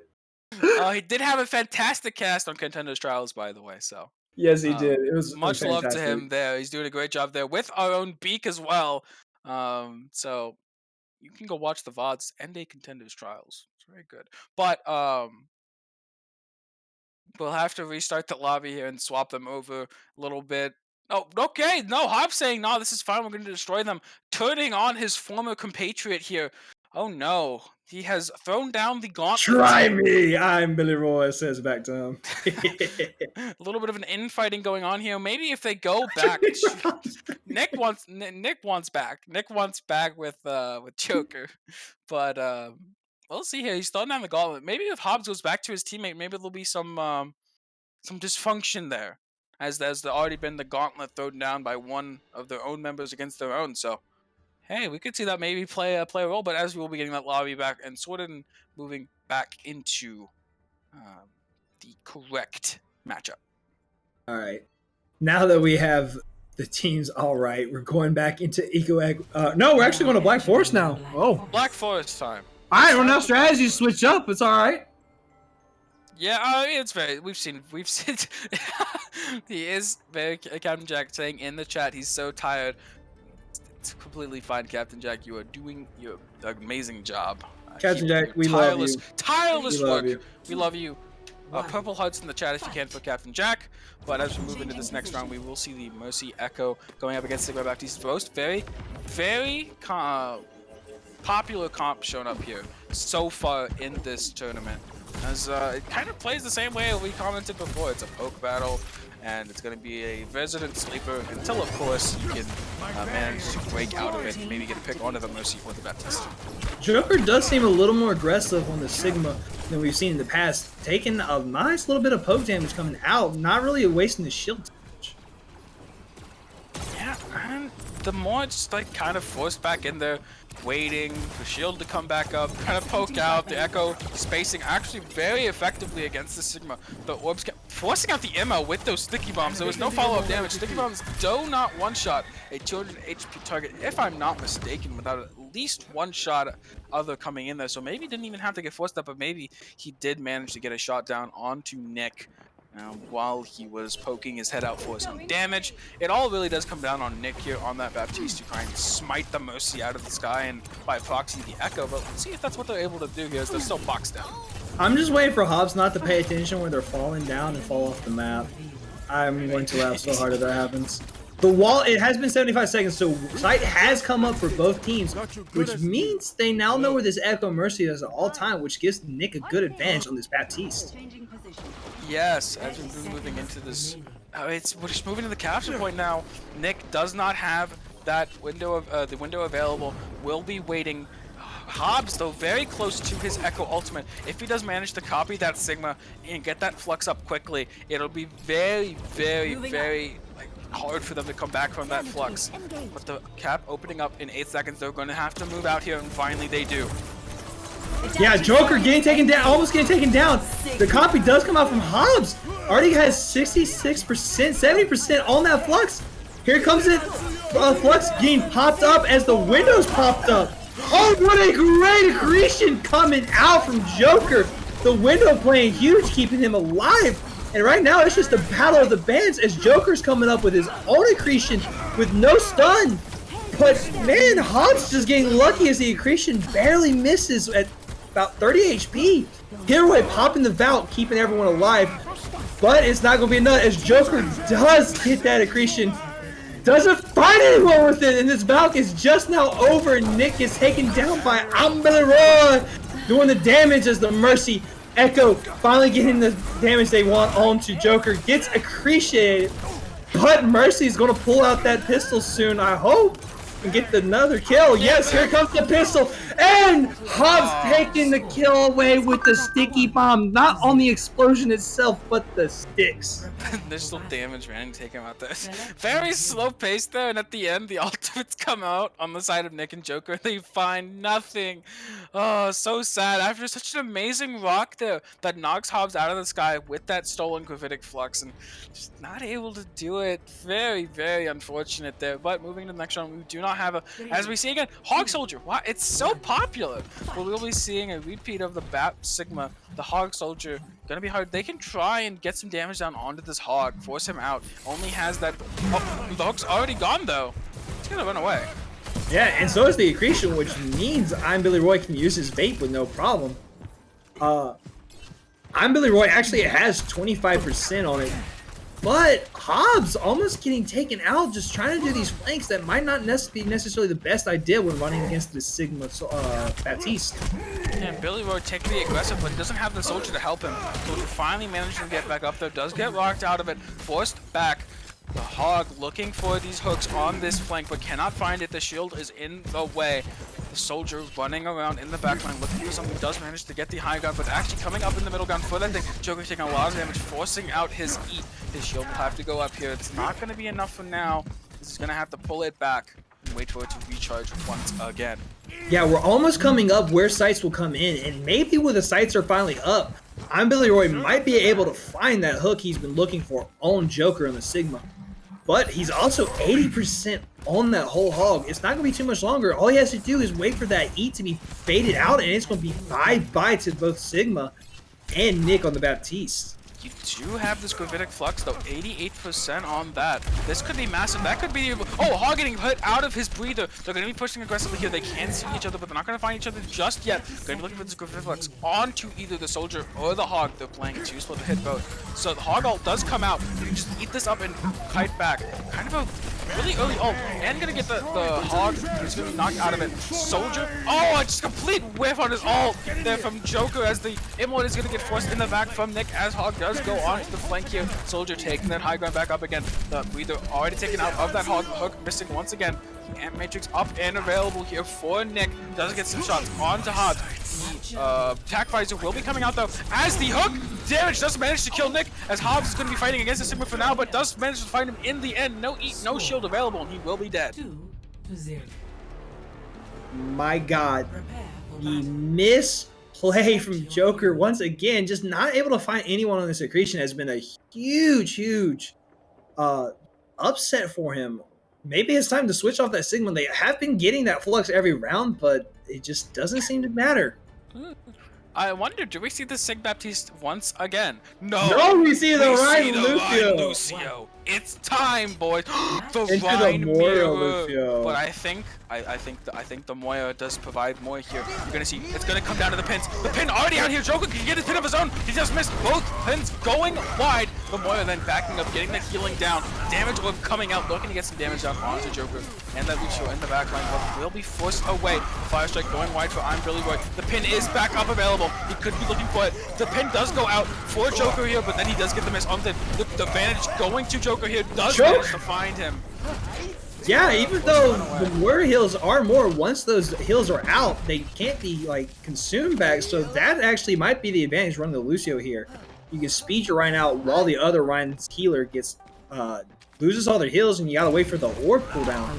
Hobbs 63% though on this, so you definitely know they were trying to keep I'm Billy Roy up as much as possible. Here it comes. He's going to manage to get the coalescence. He's going to cull. He's going to kill the Lucio. Then Reinhardt there, as he's trying to play this honest hero, will then be taken out by the Fade and the damage orb.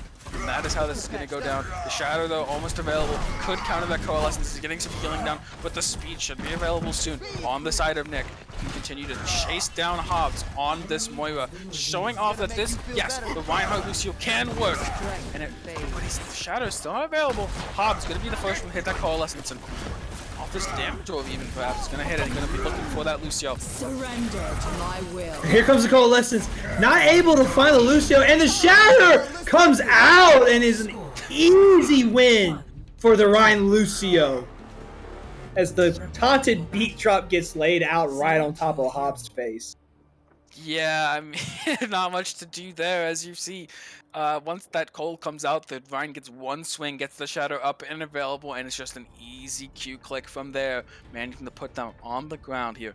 But once again, we'll see what we can actually see. Yes, Ana Hog, one of the best 2v2 compositions in the game. As you see a double support composition instead coming out here with that Brig and that Baptiste. It's going to be interesting. It's going to all come down to this hook on this Hog. But I don't really know how you're going to kill this Hog with this Brig Baptiste when they do have an Ana, when they do have a Hog. There goes the anti-nade. The immortality being forced barely saving Hobbs, but it's not going to matter if they don't get the heals. Roy does finally get the heals on. The hook does miss. But Nick gets taken down because this close battle range is not really good for the Ana. As the Gia comes in, put the stun, and with that, Phantasmal takes the knife. Yeah, Phantasmal taking the map. The Ana just a little bit too close. The Brig seeing that and coming out there with that pumpkin mace and burying it in their head. In that victory pose, but it just kind of seemed like the Ana was just way too close to the Brigitte. After such an amazing start where you see the anti-nade coming out of the Brig, you just don't break the immortality too quickly enough, and now your Ana goes down because of it. I'm Billy Roy shouting out his mom at the end of this victory. But before we move on to our next map, I want to say $50 donation coming in here from Greninja himself, who just finished up competing. So thank you very much for that, Greninja here. again, exclamation That's my donate, excellent boy. charity in the chat. Of course, you And we got a And- $50 donation from his partner, Anzi, as well. 2 amazing donations here coming out from those 2 partners. So big shout outs to them. And again, just absolutely amazing. All right. Up next, we have SEAL Team Spuds, Beepo, and your teammate versus X-Ray's PogChamp and Icarus. And we're back onto Castillo. No more Reinhardt, I unfortunately. mean, we saw the Reinhardt before. We did. We saw the Reinhardt. If map. anyone was taking notes, then they would not run it again on this map. But, you know, maybe they weren't taking notes. You never know. But we'll be seeing what they come out here. I'm expecting more of the same. We've kind of settled into this where we're seeing the same compositions over and over and over again. That Ana Hog, Baptiste Sigma, Baptiste McCree, Mercy, and any of those snipers or long-range damage carries. That's kind of what we're seeing over and over. But instead something new, actually. The Lucio Ball versus Lucio Genji. Yeah, there's actually probably a better chance for the Lucio Ball against this Lucio Genji just because the Ball has a lot more HP than the Genji. But heck, if you can't land the shots, it doesn't matter, as we're seeing both teams just kind of dancing around this wall, getting booped up and down. Beepo trying to get a huge slam onto Icarus, almost takes Icarus down, but is not able to finish off, as he will finally get amped up to full health. But your teammate falling very low. Icarus getting that dash on now. Beepo is at the disadvantage with no support. Only the adaptive shield being able to keep him alive in this fight. Yeah, you do see here the Genji versus Ball matchup. It's like a Genji versus a tank Genji, you know? The Ball is just like tank Genji. But we do see here they managed to find the one target that is they have to go on, which is that Lucio. But the Ball and the Lucio of on Spuds are not able to find the opponent, PogChamp. They're unable to find him, and they end up losing their own Lucio. So once that happens, the 2v1 is not going to be good for any character in the game, but especially not Ball, who just doesn't really have the ability to burst through that amount of HP consistently when played correctly around. Yeah, a big mistake from Bimpo not being able to get Icarus when they finally had a nice slam, nice pile drive. They got Icarus to that 1 health. Just unfortunate. But now we're going to see this Baptiste McCree, something we haven't seen too much of tonight, against the Roadhog Moira. Yeah, Roadhog Moira is new, but I am thinking it's going to be pretty effective. You do have a lot of that sustain from the Moira, and the Moira isn't as susceptible as that Ana, like we saw before on Black Forest, to getting chased down and bursted down, because they do have that fade ability, and they also have that lifesteal on their right click. So what we're seeing here, it's going to be a poke fest coming out here from Beepo and your teammate, though. So we're going to see if PogChamp and Icarus can get on top of them fast enough, or if SEAL Team Spuds will manage to out-kite them. Yeah, not to mention, your teammate is already at 27%, while Beepo is at 20% themselves. It's looking good with his poke damage, considering PogChamp can't even get close. And, you know, wasting that vape right now when you have the Moira heals, you might as well wait for that coalescence, then you can just drill on in and throw out your vape when you go to push.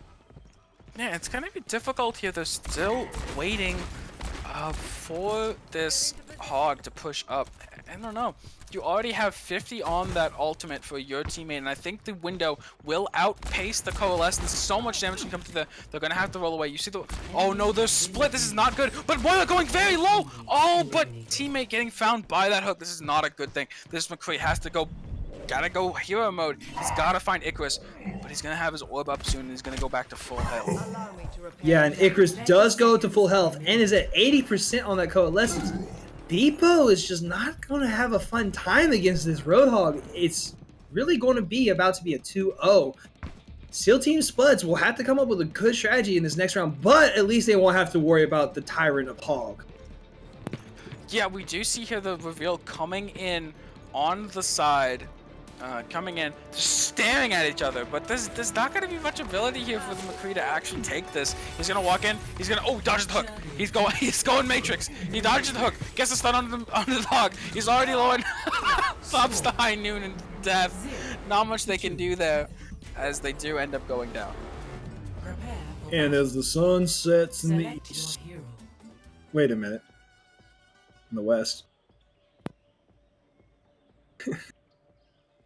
All right, but now they don't have to worry about that Roadhog once again. And they also don't have to worry about the Moira, which has been huge on this map as well. Yeah, so no. Oh, we do see the Mercy Fair coming out here into that Zen Hog. It's all gonna come down to, will the Hog get the hook onto that Mercy or that Fair, and that's gonna be their key to victory here, as they do manage to come around to this high ground. The best chance for, what quick damage onto the Zen. He's gonna go low. Yeah, your teammates seems to be getting themselves out of position, trying to play a Pharah. I understand they're trying to kite the sideline of that Pharah, using Bippo as kind of a meat shield in a distance way. Yeah, and it's gonna come down. Once you hit the Discord, once you hit that hook, you press the E onto the whoever was hooked, and you one-shot them, no matter what. Even if you get a bad hitbox, even if it's the Mercy who's hitboxing, sometimes we make it so they're not gonna get one-shot quite as effectively. It still shouldn't matter that much with that Discord. So as soon as the Fair enters the airspace of the Hog, or not the airspace, but the ground space of the Hog, he's not flying yet. Maybe in Overwatch she'll give him a jetpack, who knows. But for now, he is situated secure. Oh, a nice right click coming down on Icarus. He's going low. This is not looking good right now, as you have the Hog pushing up here. Can maybe find the hook. Oh, but they're found out by the Fair, and now, oh, they've zoomed over. The Zen's gonna get dove! The assassination! Unfortunate. Your teammate was getting some huge right clicks. Almost took out both PogChamp and Icarus during the long, slow engagement. But Bippo, having the Vape online, will have to be forced to use it. Maybe if he can get this hook, now that the walls have come online, might be able to make a play here. He's got to take out this Pharah, but the concussion rocket just prevents him. There goes Barrage, not hitting anything. PogChamp almost costing their own life and their chance for an easy 3-0. Fate coming out again. Icarus pulling out that pistol. Bippo and Icarus both at 75% on their ults, but it's not going to matter. Bippo's just trying to play for his Fate to come back online, and he does. Almost getting back to full health.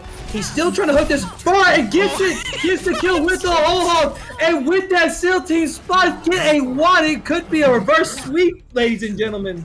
Oh my goodness. It's time! Playing, yeah, Bippo clutch, but playing so well at the end there. PogChamp and Icarus, just one mistake is all you need against that Roadhog. Managing to hit that hook onto that Fair, and then evening it up, getting that whole hog off of it. Oh my. But unfortunately for the SEAL Team Spuds, they now don't have the clutch of the Roadhog, but they're going to be running the Pharmacy. We're going to see a nice bar duel going on in the air as the Pharmacy versus Pharmacy comes out. Brock is missing on both ways, but Bippo does find a direct hit. Unfortunately, PogChamp does have the concussion to get out and get fully healed from Icarus. The chances are, if you want to win this, you're going to have to Bippo getting low. You're going to have to either go for that Mercy or hope you get the double hit. Yeah, we'll see what we get here. Going for that Mercy, it seems Bippo couldn't focus on Mercy, whereas PogChamp focused on the enemy Fair, and it does end up going in the way of Beppo, finding that Mercy. Now looking for this Fair in close range. The Fair can still tie this up. 2 taps, even through a Mercy pocket, is all they need to take this.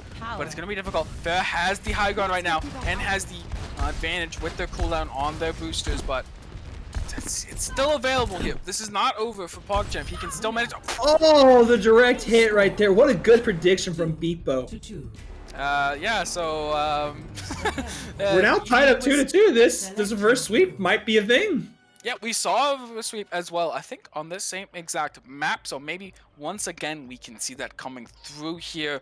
This is the reverse sweep map, it would seem, as Beppo trying to turn this around on for his team, as managing to clutch it up on the Roadhog and managing to another mirror here with, it's going to be a McCree duel where the Baptiste is probably going to do more damage than McCree, in all honesty, but it is the time here for this mirror composition. Both of these teams looking to find their shots onto the enemy support. Yeah, Icarus getting half health, all 91 health left, but is able to stay alive thanks to PogChamp. It's just poke damage, poke damage. Is it going to be a battle of Window and McCree, or is it going to be a battle of who can manage their cooldown? I mean, yeah, not much cooldowns to manage for these McCrees. You're going to be using that shift, the roll there, just to reload your ammo when you want it. Not really much you need in terms of maneuverability. Maybe move back to cover if you overextend.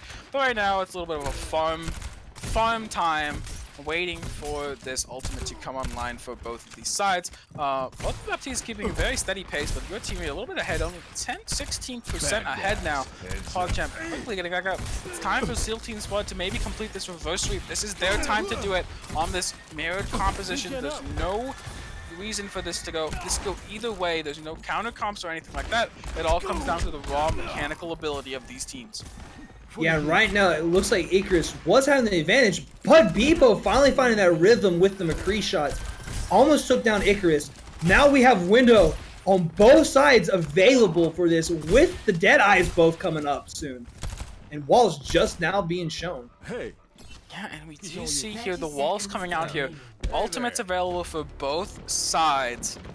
Oh no, this is gonna come out. I don't think you pop the Deadeye, because whoever pops the Deadeye first can just get it kited out as soon as possible, or even just immortality. We're gonna see the window coming up here from PogChamp. Look back, the little arm extending out. Who will pop their ultimates first, or who will even go for the point first? Because once you drop for the point, the other team is gonna pop their ultimates, but you have the immortality sustain on that point. Looks like it's gonna be looking for a window in front of this other one. Oh, he's gonna drop it and go to point. His immortality comes out early. And what a great Zonio! The reverse sweep with the C9! What a huge play! I know Yeti is proud of his team right there! I'm so happy with that! You can't do that! You can't get reverse sweep, that's one thing. You can't reverse sweep on a C9! Can someone put in the chat for PogChamp? That's a pro play right there. Oh my!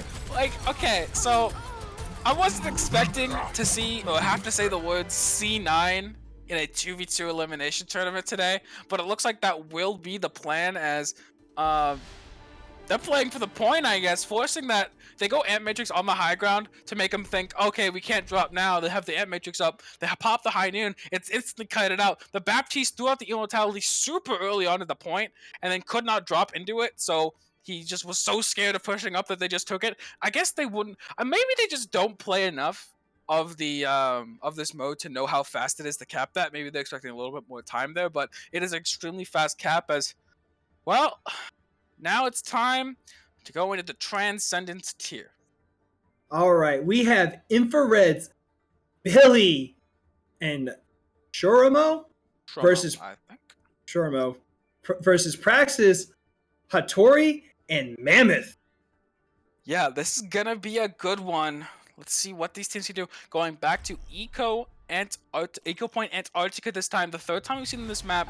Not so much we've seen this one, but very interesting. It plays a lot like Castillo, in my opinion, as it has a very similar map layout. It's just a lot more white. And it looks like Captain Jack has finally woken up, as he lets us know he is paying attention this time. So Beppo in chat is confirming that that was actually his plan, to force them to C9. So big brains are... Oh! But pausing on that, we do have a Ryan Lucio composition coming out here. Versus the Hog Ana. Ooh, this is going to be a tough one for this Lucio Ryan. Yeah, I don't know. It's going to be hard for them to run over this this Hog. It's going to all come down to the assassination onto the Ana. Let's see if they can get it going. Fire strikes and Lucio left clicks. Oh, but there's no hook. They can push in here. There's no nading. This Ana's going to die. No, Billy. Billy gets taken out by Hattori. What an amazing event, like jump on the cooldowns after the nade was used. Mammoth was getting some nice shots right there with the Lucio left.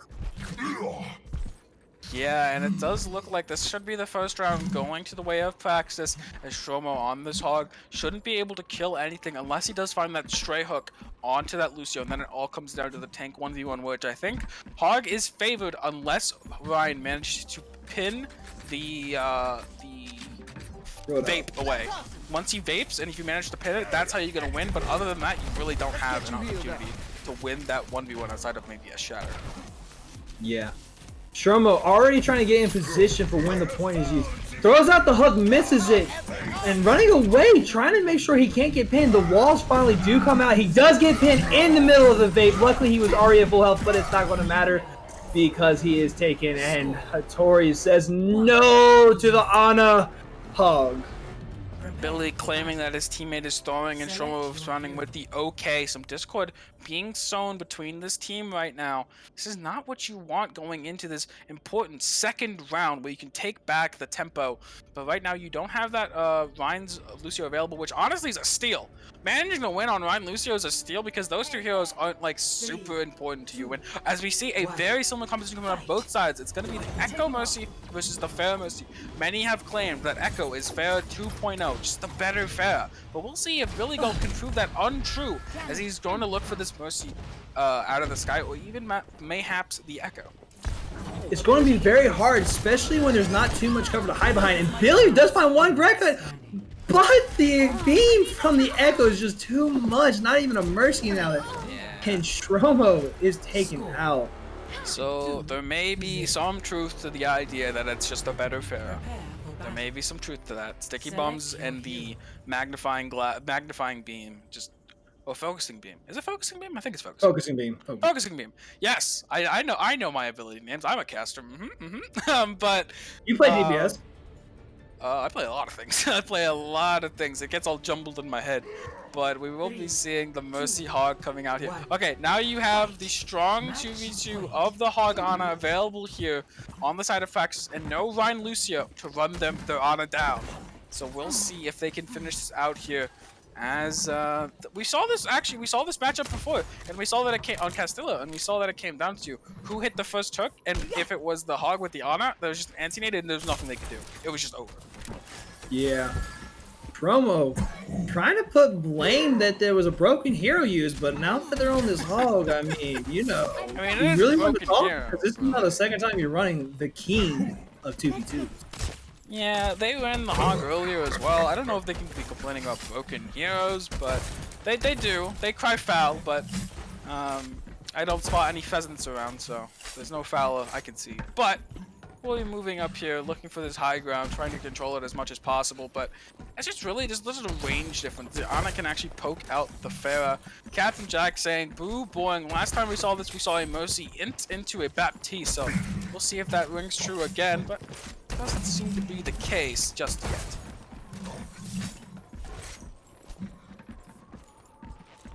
Yeah, it's just going to be nice. The point's about to come out as we just now got infrared sights up.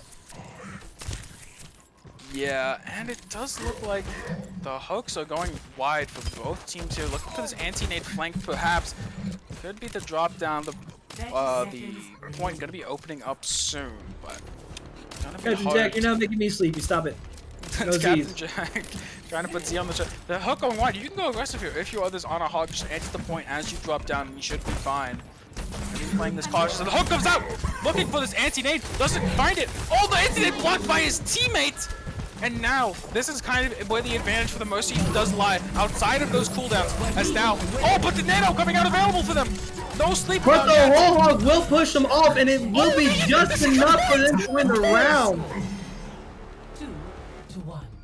Oh my! Even with the Nano, they just get booped off the point!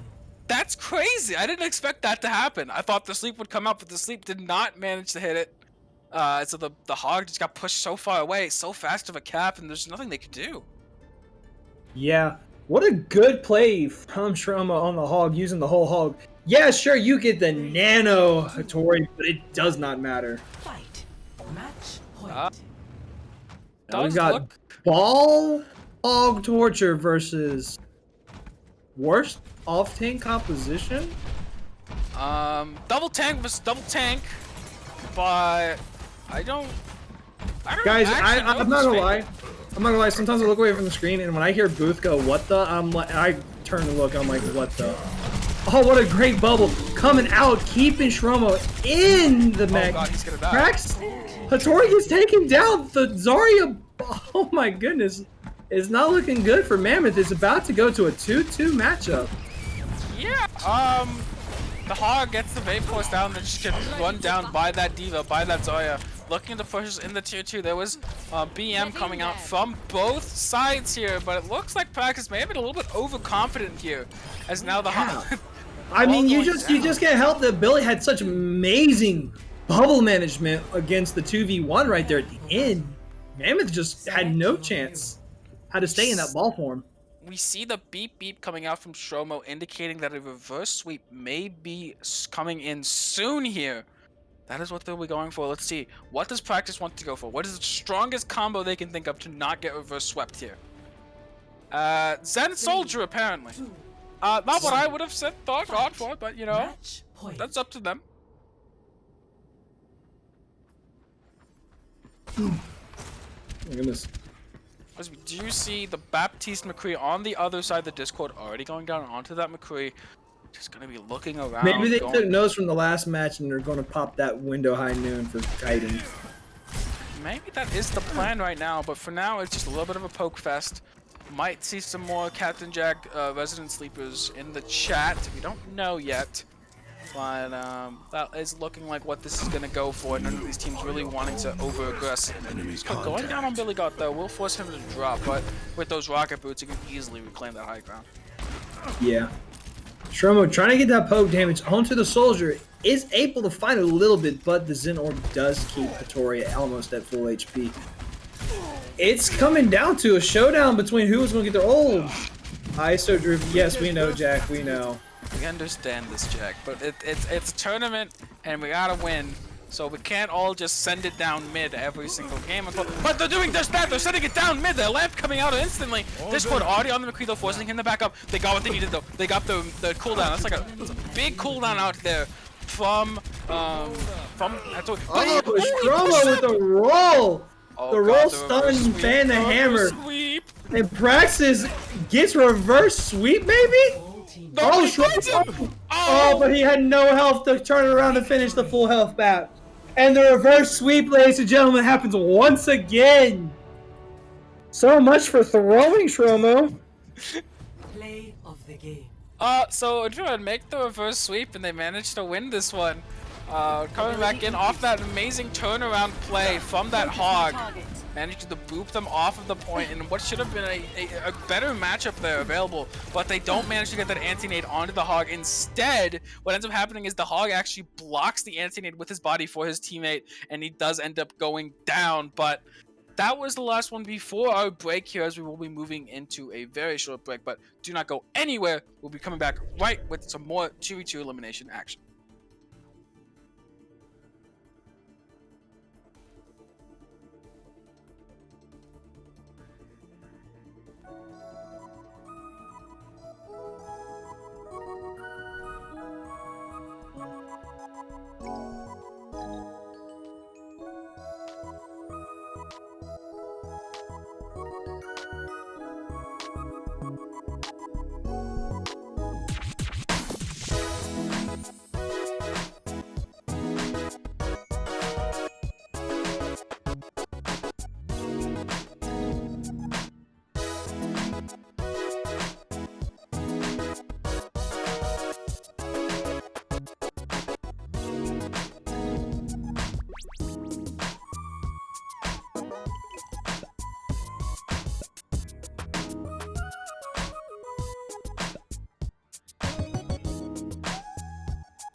Hey Overwatch Tranquility community, it's Lucy Pohl, the voice of Mercy on Overwatch. Your admin team has asked me to record this message for you to thank you for your 6 amazing seasons and to remind you of the fundraiser happening next week from the 15th to the 19th, the Rise Above the Disorder, youarerad.org fundraiser that's happening. I hope you guys raise a lot of money. I hope I get to meet you all in person one day. I'm sending you all my love.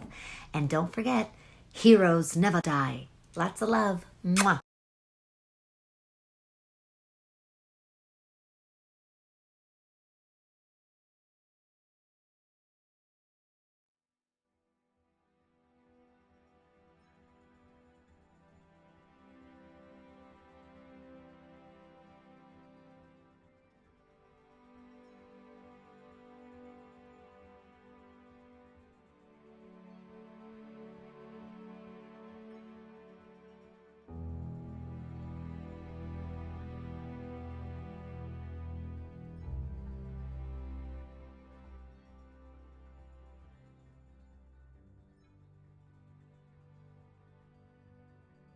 And welcome back, Overwatch Tranquility. We've had some fun matches here for the 2v2 eliminations. Wouldn't you agree, Worst? Yeah, actually, we've seen some very exciting methods. We started off with a couple 3-0s, but after that, it was all just map 5, map 5, map 5. Even some reverse sweeps thrown in there. So very exciting matches. Some C9, some very, very exciting matches. Some interesting compositions too. We saw Reinhardt, which I actually wasn't expecting to see that much of. The first time we did see it, it did flounder a little bit on Castillo, but we did see some more effective use of it on Black Forest and Eco Point. Antarctica, and I'm hoping to continue that into these semi-finals. We will be starting out here with the format. We'll do the first 2 Harmony tier semi-finals, into the Discord tier semi-finals, into the Transcendence tier semi-finals, and finally ending it all off with the Harmony tier finals, Discord finals, and then Transcendence finals. All right, so first up we have Modify, Instante, and Bean Now versus the Black Forest. the Holy Jalapenos, I believe it was. Patrick?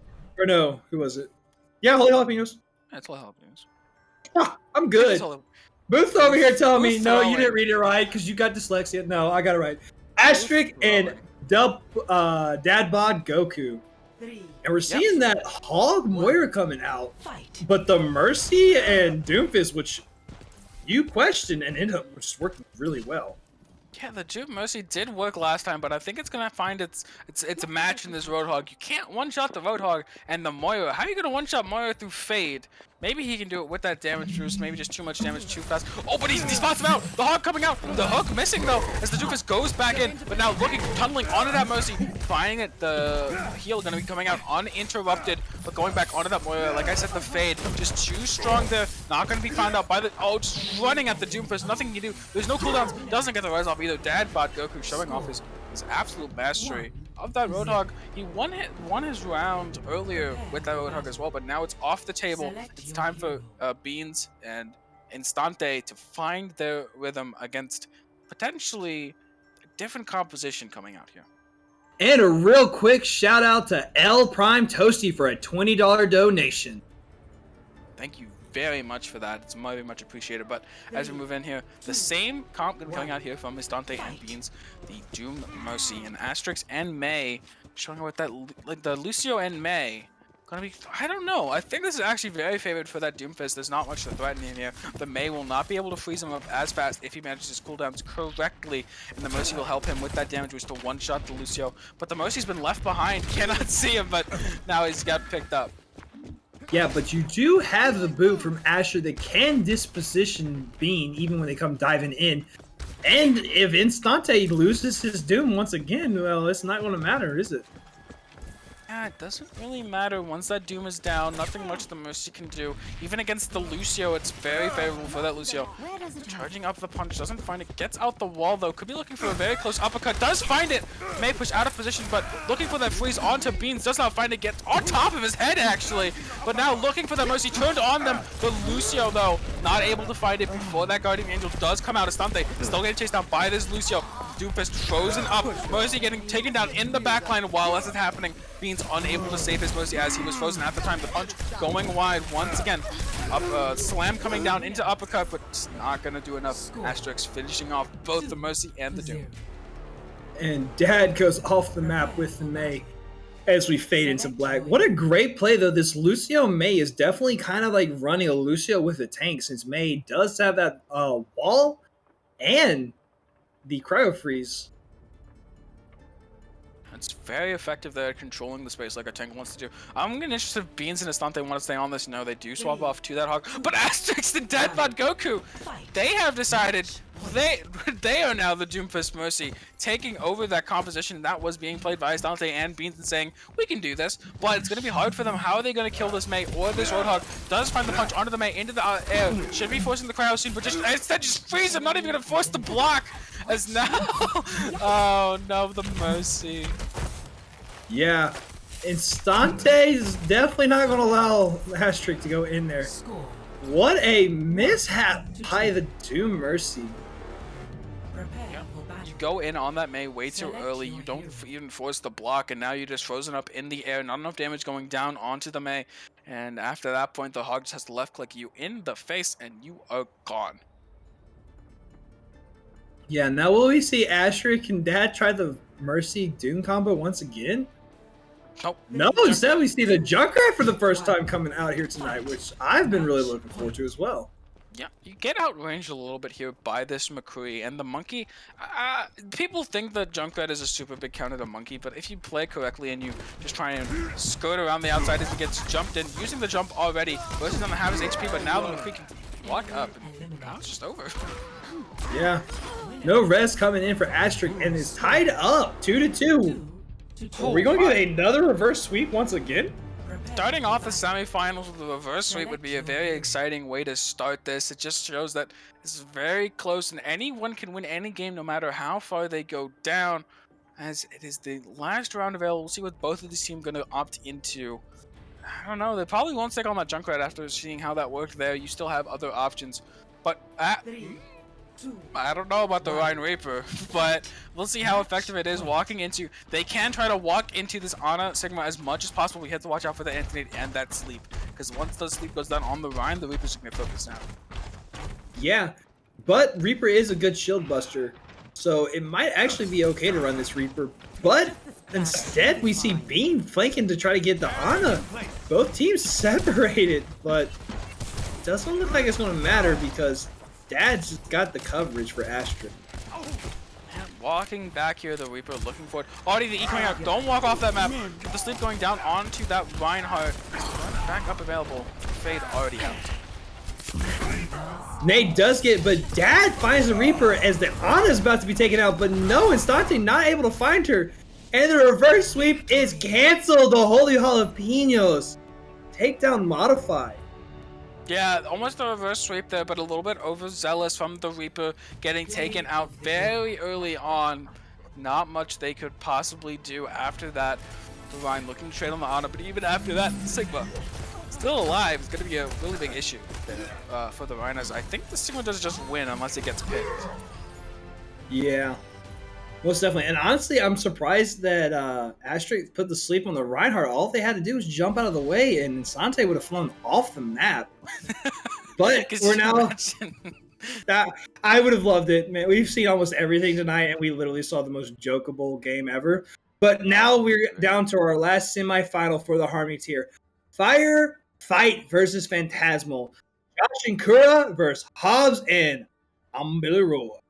Yep, this will be the last Harmony tier semifinals match coming up here. We saw both of these teams earlier. Hobbs on that Echo was a little bit of a menace there, getting that Sigma Flux super early on. Getting that Echo copy, I mean, super early on into the Sigma Flux. So we'll see if we come out there on the first round once again. But I don't know. This is going to be interesting to see what they can pull out here. Maybe they were saving some of their strats for the semifinals, or maybe they did show all their cards. Yeah. Also, Captain Jack in the chat did want to say that we are $150 to $6,500 for the charity. So please remember to donate, because it's definitely for a great cause.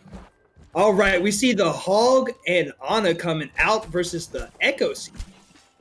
Yeah, and as soon as you say that, Josh puts in the $20. So right before his match does start, as Hobbs taken out. Oh my God, the donation coming in clutch, managing to find another pick Off of that, Oh, we're the looking hook for that missed. The Rez will be able to make it. Oh. Hobbs does come back out. Wow. Kura, you just can't miss those. I'm Billy Roy getting low, but separate from the Echo just by a few little wooden gates that can easily take him down. I'm Billy Roy, probably about maybe 10 seconds to having the Rez once again available. Yeah, we'll be looking to see here if this Hawk can get another hook onto either the Mercy or the Echo. He's searching for it, but they're just too far away. But the Ana sniping the Mercy out of the air, it looks like, as they go low. The hook coming out, and then Josh finishes him off. Oh my. Josh showing that donation definitely is helping him on this Ana play. Absolutely out of their mind, taking out the Mercy and the Echo. Josh is the only one tonight to get a double kill twice with the Ana. Yeah, as now we push in here. Yeah, $20 from Josh as soon as the match starts into the first round win. It is a sign. Good stuff there, but now we push in further, and now it's still anyone's game here. Hobbs still has that Echo available, and the Hog and the Ana have been taken away here for Josh and Kura. Two very strong heroes, but we've seen another two strong heroes that have had a lot of prevalence, and that's the Sigma and the Baptiste. We've seen this multiple times. We've seen how it plays, but into the Soldier Hog, it's going to be an idea of, does the Hog actually find that Baptiste in the back line? The Soldier and the Hog are going to try to kind of circle around them, try to squeeze them out. Yeah, it's going to be playing for this point, and we know Josh is able to build that flux up with the Sigma, but unfortunately they weren't able to ever find anyone with the lift. Maybe this round they'll be able to get somebody and have that ultimate be what it's meant for. Yeah, the Sigma Shield is going to be here, though, for the Soldier. Spam damage. Not going to be much they can do about that, as just chilling for now, waiting for this Hog to look for the flank, and then once the Hog gets in here, you're looking for the Hog onto the Baptiste, and the Sigma's going to have to be there with the shield, with the rock. I'm Bill Roy. He's just looking, he's just searching, but he cannot find it. Hook goes wide, does not manage to find it. Will Fuss, as they drop down on top of him, this is their time to shine. But Kura couldn't get taken out in the backline by that Soldier, but manages to drop the Immortality Field right before that. It's all up to Hobbs here, but I don't know how much he can do into the Sigma Baptiste. Yeah, Kura is at half health right now and doesn't have their self-heal available for another 2 seconds, so if he can find a nice healer's rocket place, Kura can be taken out. The walls finally do come up. Kura still has not self-healed. Kura being a little ballsy on this engagement just because they have the advantage of teammate. Yeah, a little bit of the unopportune peek there coming out from Hobbs. Did not manage to find it in time, but the still has his regenerative burst available, but just not popping it. They can see each other through the wall. He's taunting him. Does pop it eventually, but now it's time. Will Hobbs make his appearance on the outside? Will he get taken out by Kura? Kura's just matching his movements, and now he's taking the aggression, going for Kura, but the Immortality Field is available, and Josh is going to stop him in his tracks. Hobbs missing his partner's shot in action.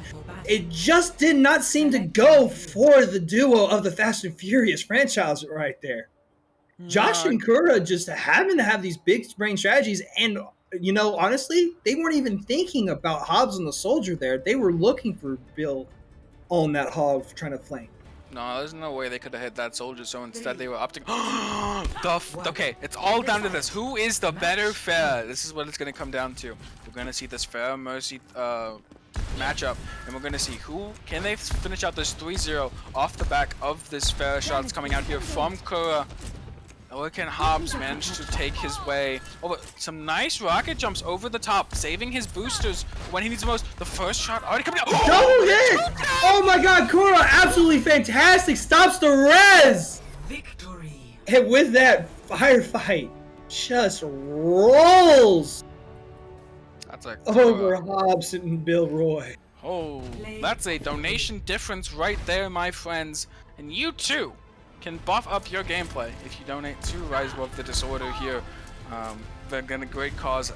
donate in the chat if you would be so kind to do so. It does benefit so many people, and it just goes to show how amazing our community really is. But moving on to this next semifinals, it will be moving on to the Discord tier, as we'll be seeing what these semifinals of the Discord tier have to offer us. Yeah. Hoping we get to see some awesome plays like we just witnessed right there. But first up, we have Flying Lions, JDB23 and Jet versus Atlas Arcadia, Syria for real, and Sir Ol. Sorolin. Sorolin. Sorolin. But don't get angry, okay? I got dyslexia. Oh no. I'm trying. Both is screaming at Gizmo. It's not going nice here. And he can't You got- defend you got- himself you either got because lost you on that guys one. can't hear him. So he can't defend himself from these. He has no way of defending himself. So this is perfect for us. Sirloin. Sirloin. But we will be seeing here what's come out. We do see the Anahog mirror first time we see the Anahog mirror matchup as he tries to defend himself in the chat, but no one can see it, so we'll be fine. Oh, they They can see it, yeah, they can see it. But we're going out here. We're gonna see which of these hogs hits those hooks and which Ana hit those antis. Those are the two big cooldowns to watch. I will keep you healed. All right, it's just constant little bitty poke, but Jet trying to get a little bit aggressive, gets hooked. The anti-nade does come out, and the nade to try to save him is not going to matter. Jet's going to get taken down. Here goes the hog hook, but maybe the honor tool might go in favor. Sir, just at half health, has to use the nade to kill himself, but it doesn't matter because so does Shady. Shady getting constantly swindled by the team. Atlas looking really hot in this first round and showing that the automatic win does matter. Yep, Sir you saw the finishing off their counterpart. kind of an anti-nade coming out there early onto Jet, preventing any healing coming down there from Shady. And it was just over from there. You saw the sleep even miss after that, but it was just too little too late. The hog was running for his life. Sorolin hits the sleep dart as well, maybe just to stop him from moving any further. And after that, it's a hog and an Ana in the face of another Ana. There's not much that Ana can do. Yes. Now we get to see the pharmacy coming out against the BAP Sigma. This is actually going to be an interesting matchup for this match on Equal Point Antarctica. There's not really a zone you can really stay in to kind of negate the damage permanently from the aura. Maybe we'll probably see them try to walk back into that corridor if they can, but right now the Baptiste's taking a little bit too much damage. The shield already coming out. Farah just spamming away. Sorolin looking to get some shots down onto that Farah as well, but there's not much they can do. They can't really poke out too much else. But Farah's going to be going into the corridor themselves. That's not really the great, that's not really advised, as in there it's easier, way easier to hit you because you're funneled into one single location. But right now going back to outside, controlling that area as a rotation does come in here from Cyril and Sorolin, but I don't know if they will be able to I don't know if that'll net them much of anything here, as the Sigma is going to be looking for the Farah, but the Farah gets a little bit too close. It's going to be taken down low. Yeah, the Accretion does able to find Shady, but not the finish that they needed. Here comes the eat out from Serial, and gets half health as soon as the eat is over. Does get another amazing Accretion on the Shady. Serial absolutely a sniper with these gigantic boulders, but it does not matter. Here comes the flame from Shady, but gets caught by Sir Olin. Sir Olin doing a good job there of trying to keep the Farah out of the area there, defending them. But the barrage coming up shortly. If he gets this barrage, he can try to pop down and try to burst out the Baptiste instantly. Has it available. Baptiste is going to have to throw that lamp down immediately once this barrage comes out. I don't know if they're ready for it. Does see the thing coming out. The lamp not going down in time as Shady B does manage to take them out, and that should be, and that's all she wrote. As now the Mercy almost having Valk available. This Flux 70%, not nearly close enough to it, as he's going to be walking around when he uses his shield, but will not find it. Yeah, and Serial does finally get taken out by Shady B. What a huge play and unfortunate bounce off from the Immortality field. Yeah, the Immort falling, going just a little bit too far, not letting Sorolin live long enough to survive through that barrage, and then after that it's just a Farah Mercy in the sky against a single lone Sigma without the Flux. And even if they get the Flux, the Farah is so far above that I don't even know if you're going to be able to find it. As we see here what they can opt into. Your favorite composition is back against this. They can just run over that Zen. Yeah, not to mention with the 85 per swing, Jet really will have a hard time taking care of Serial if they don't pay attention. Yep, he's going to be looking for that Lucio in that back line. Once the Discord goes down on the Lucio, you're going to be seeing the Tracer try to one-clip as fast as possible to Zen on his little, not leg, I can't say legs because he's not walking, but with his little boosters, his little floaters, trying to run away as fast as possible. But the Amp Matrix, the Amp should be coming up here soon from the Lucio. Here it comes, they're going to be trying to, oh, he's even going to be charging to go even faster. But now turning Oh, there goes Serial! Like I said, at 85 per swing, Serial just getting caught out, and this is not looking good. as Sir Olin will be taking down Jet. Absolute madman with the drive. Yeah, they tried to speed onto the Zen, but then realizing that Zen's a little bit too far away and that Serial is overextended into their backline, the instant turnaround from Jet on that Reinhardt does manage to find the Tracer. 2 swings real quick, and they are out of there, as now moving into this is a do-or-die situation for Sir Olin and Serial, as now we do see the Orisa soldier coming out against that Baptiste Sigma. That's the character. Serial, Sir Olin, Space it Boomer, might be as we time call to him in some donate. circles. Yep, both of these teams playing a very poke-oriented composition. Both of them are going to sit behind shields and try to poke out as much as possible. But one side has a little bit more damage than that soldier, and the other just has a little bit more healing and utility with that Baptiste, which you've seen. The utility tends to have more value than that damage that could come out from that soldier. We'll see if that still rings true here. Yeah, Serial almost getting taken to half health, but luckily has a little blue box to protect them. Yep, we'll be hiding behind that blue box, waiting for something perhaps to be out of position. He's going on the aggressive, but they will just run away as fast as possible. The flux, the orb coming out there from the Orisa, halting the Sigma into location. The Eat's already out, pushing that shield forward, but already extremely low. The soldier's actually extremely low now, as the Orisa gets bolted off the edge. It's separated from those soldiers. Soldiers can be rotating as fast as possible, but now we'll get dropped on by that Baptiste. The Baptiste dropping a little bit too fast. Sir Olin maybe making a mistake here, as now, oh, Serial, not much they can do. Almost getting the Orisa though. Oh, does manage to take out Shady. Now coming back onto the Orisa, and just find it. Oh, a massive play from Serial. Woo! Serial coming in clutch after the misstep from Sir Olin. Yep, Sir Olin, little mess up there, but Serial managing to turn it around, managing to get Soldier and Orisa there low enough before his map goes down that it isn't too much of an issue.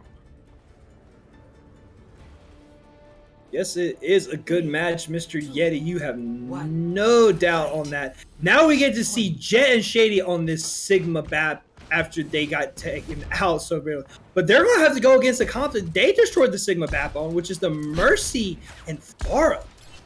Yeah, this Mercy Farah just outpokes the Sigma BAP in so many ways, and it's so hard for that Sigma BAP to even play against it.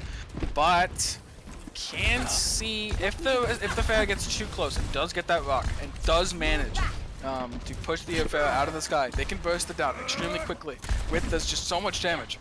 As now it's do or die for both of these teams. Is now Farah gonna be pushing inside. This is not where you want to be against this Farah. It's gonna be really hard for you to get out of here. It's Shady going extremely low. No mortality field available for another 8 seconds.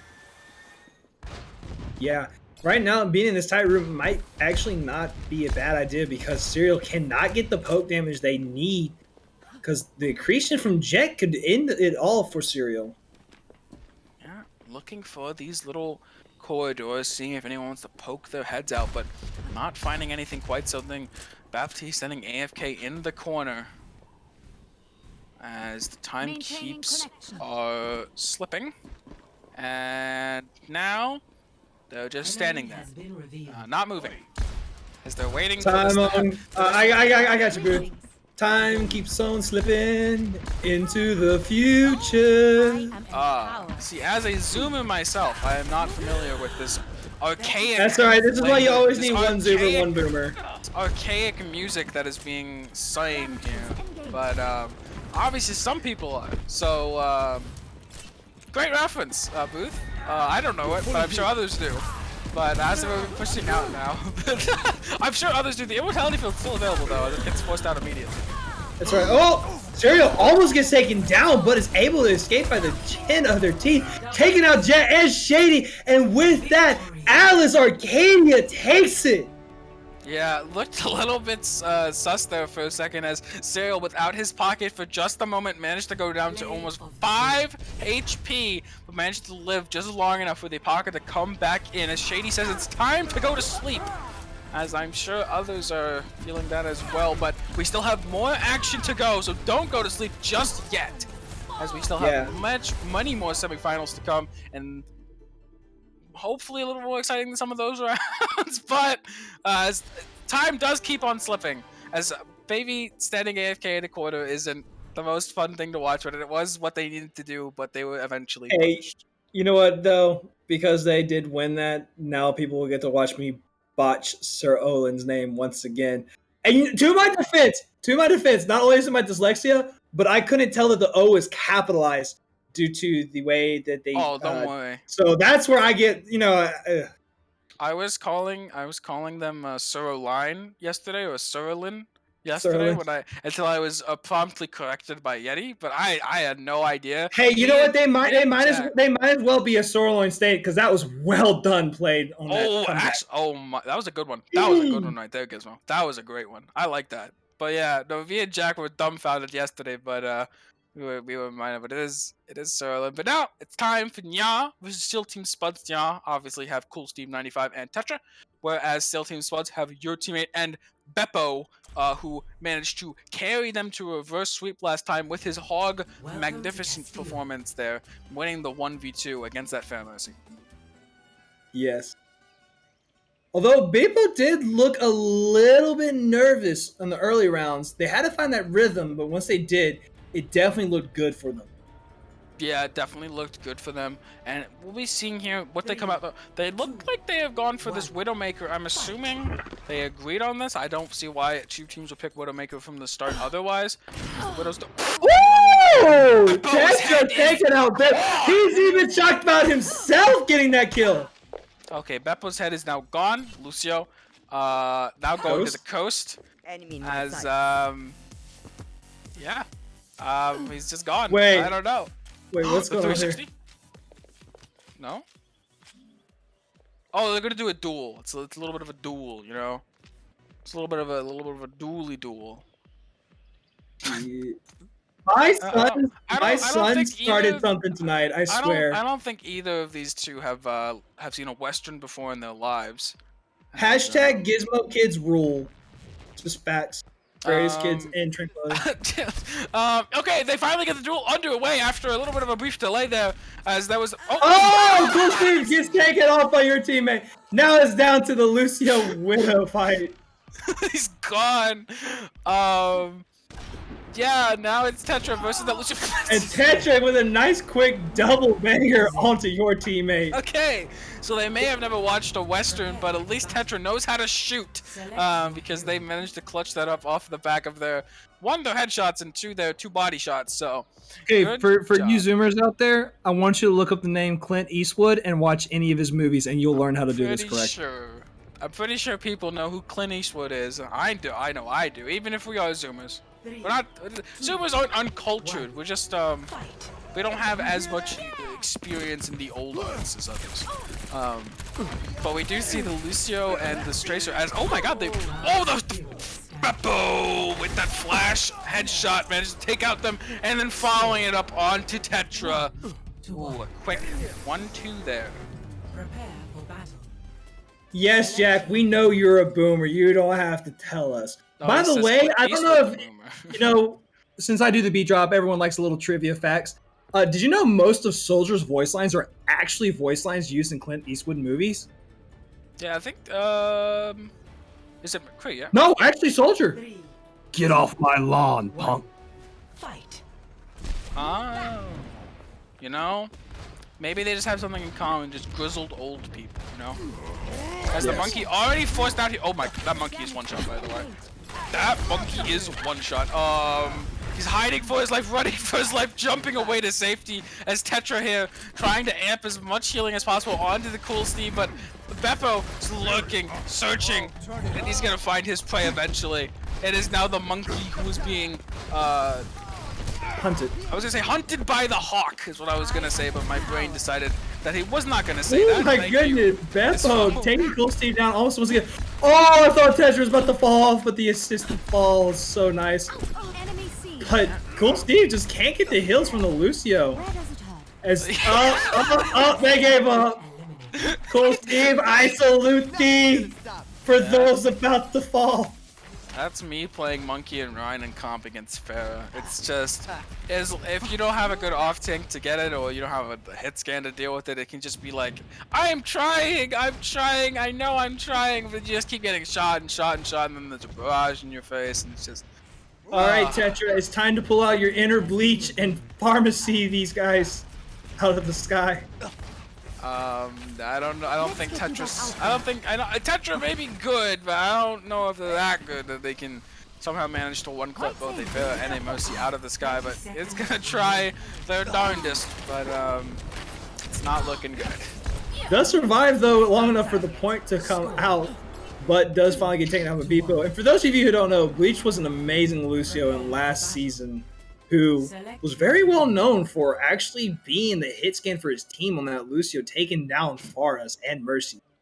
Yeah. It was quite surreal. I thought we had FD God in the lobby at one point.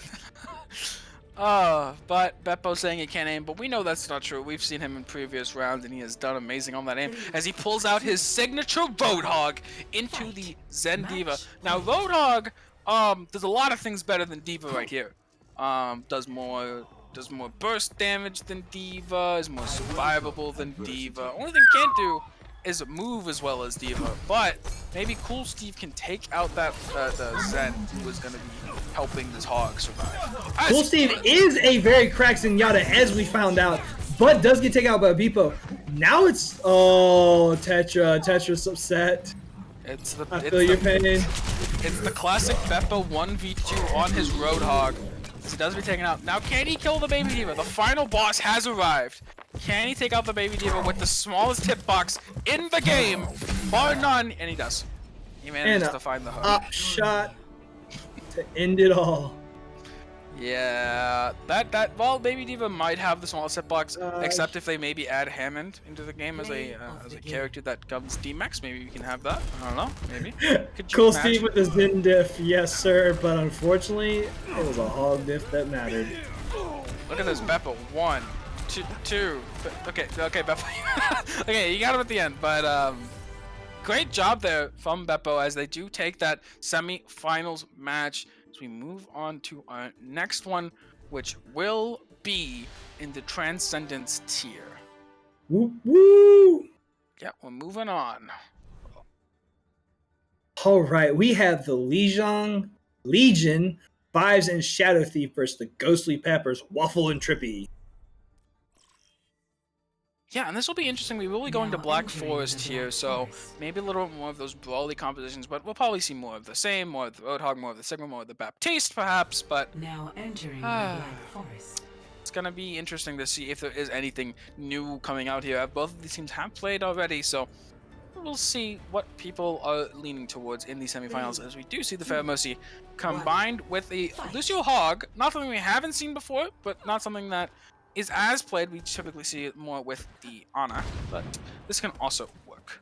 Oh, the last time we saw it on this map, it was the most awkward run through with the Roadhog. And the hook comes out. Five's getting taken out by Waffle. Oh my goodness, give this man a job. Because he's hooking them out of the sky. Oh, barely misses Shadow. But without that Mercy pocket, Shadow is pretty much done for unless they can find Trippy in it. Yeah, just looking around, playing this coast, hoping that this Hog goes over. Oh, the hook's barely missing once again, but I don't really see how they do this. The Hog finally hitting some right clicks in the medium distance onto Shadow. There's just no healing for them available as the Hog still has his breather, going to be getting some ultimate time the Hog just a little bit. You have to time it so as soon as they press the booster button, that is when they'll be going in a straight linear movement. That is your time to hit that hook, but not able to find it just there is now Shadow. Beginning of the end, one shot available, and Waffle does manage to find Shadow as well. The Anti-Pharmacy Roadhog strikes again. Yeah, what a huge clutch hook at the beginning from Waffle. Honestly, got me so shocked. I felt my skin jump out of my body. Wait a minute. I meant to say my soul. Skin and your soul out of your body. There's skin on there. There's skin. The underlayers skins. That's what jumped out. Oh, this is new. Zarya Lucio. That's a new composition. I like this. I like new things. As Shadow Thief and Fives are going to be looking towards if they can run down this opposing Baptiste and Orisa as fast as possible. But I don't know if they'll be able to. They're going to be playing this opposite high ground. It's going to be hard for them to get in there and stay in there as the Halt is going to try and find and force them out of positions and going to get some good damage down. Yeah, early poke damage. The force heal from Waffle was already committed. All he has left to keep him alive right now is that immortality. But Shadow and Fives can't really get into that room with that Orisa shield, just not being able to be broken with no energy coming from Shadow. As they seem to be taunting each other with hellos, as we all are prone to do from time to time, as now the Zarya looking for that flank. When will they decide to burst in there? Typing in the chat, gonna be having a pleasant conversation. As as they finally, the Orisa makes the first movement. Some shots are fired. Action! Quickly getting beamed down by this Zarya. Not sure how much longer. Going back to the defensive positions. Just waiting, hoping for this point to cap open. A lot more of that than I would have hoped to see, and you as well, but you know, you gotta do what you gotta do to win. Now the walls have officially come out, which means we're coming up to the point. And just no team being able to move, but you know, this stalemate right here is looking like a true Wild Wild West. Shadow throwing out the bubble, not getting much energy, and ladies and gentlemen, we're just now hitting 40% on all charge. Now the fight is continued. Shadow getting taken out by the pool, and Fives not going to be able to make it out themselves. They're able to force the immortality for Waffle. Waffle almost dead and could go down. The self-heal is not available. But unfortunately, they get out, and Fives might just have to give up this round. Yeah, it's almost like they could have done that like 40 seconds ago, but chose not to. Instead, just sitting up there. There was no difference between that and before, but they just managed to get down there. They managed to ball them out. The Zarya very squishy, actually. No, not enough of a pocket heals to keep them up. And once the both bubbles are out, there's not much available. Didn't get enough charge. Good job there from Waffle and Trippy to not shoot those bubbles, but instead, managed to shoot the Zarya in the face. Pepper's just looking so strong right now. But we can see we might get another sweep. We've seen plenty of those, or we might see 2 wins coming back and then coming down to that 5th map. As Yeti reminding us again, rise above the disorder. Excellent charity and donate in the chat if you are able to, as it is a great worthy cause to do, and of course coming up on that very nice goal that everyone should aspire to. Doomfist coming out here with that Zarya already super low. The Doomfist going down low as well, but the punch finding Peppers just absolutely destroying their competition. Yes. Beautiful play from Waffle and Trippy. And for those of you guys who don't know, these two play with each other all the time on this game, so their synergy definitely shows here in the 2v2s.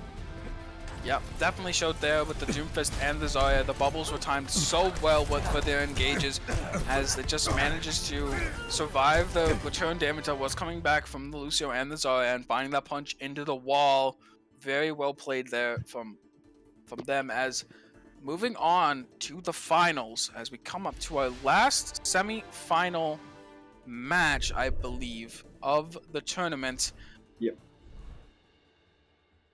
And it is Tempest, Cryptic, and my boy Declan versus Infrared Billy and Shromo. Both these two teams showed us some interesting plays when we saw them last in round 2. Yes, we'll see if that continues, but I would hope so. The same map as well, Cryptic and Panda, the last time they played, they had some very fun matches, some duels, some Bastions, Symmetra. Let's see if they continue that, as maybe Billy Galt and Shromo, they seem like some jovial people. As they do in fact go for it.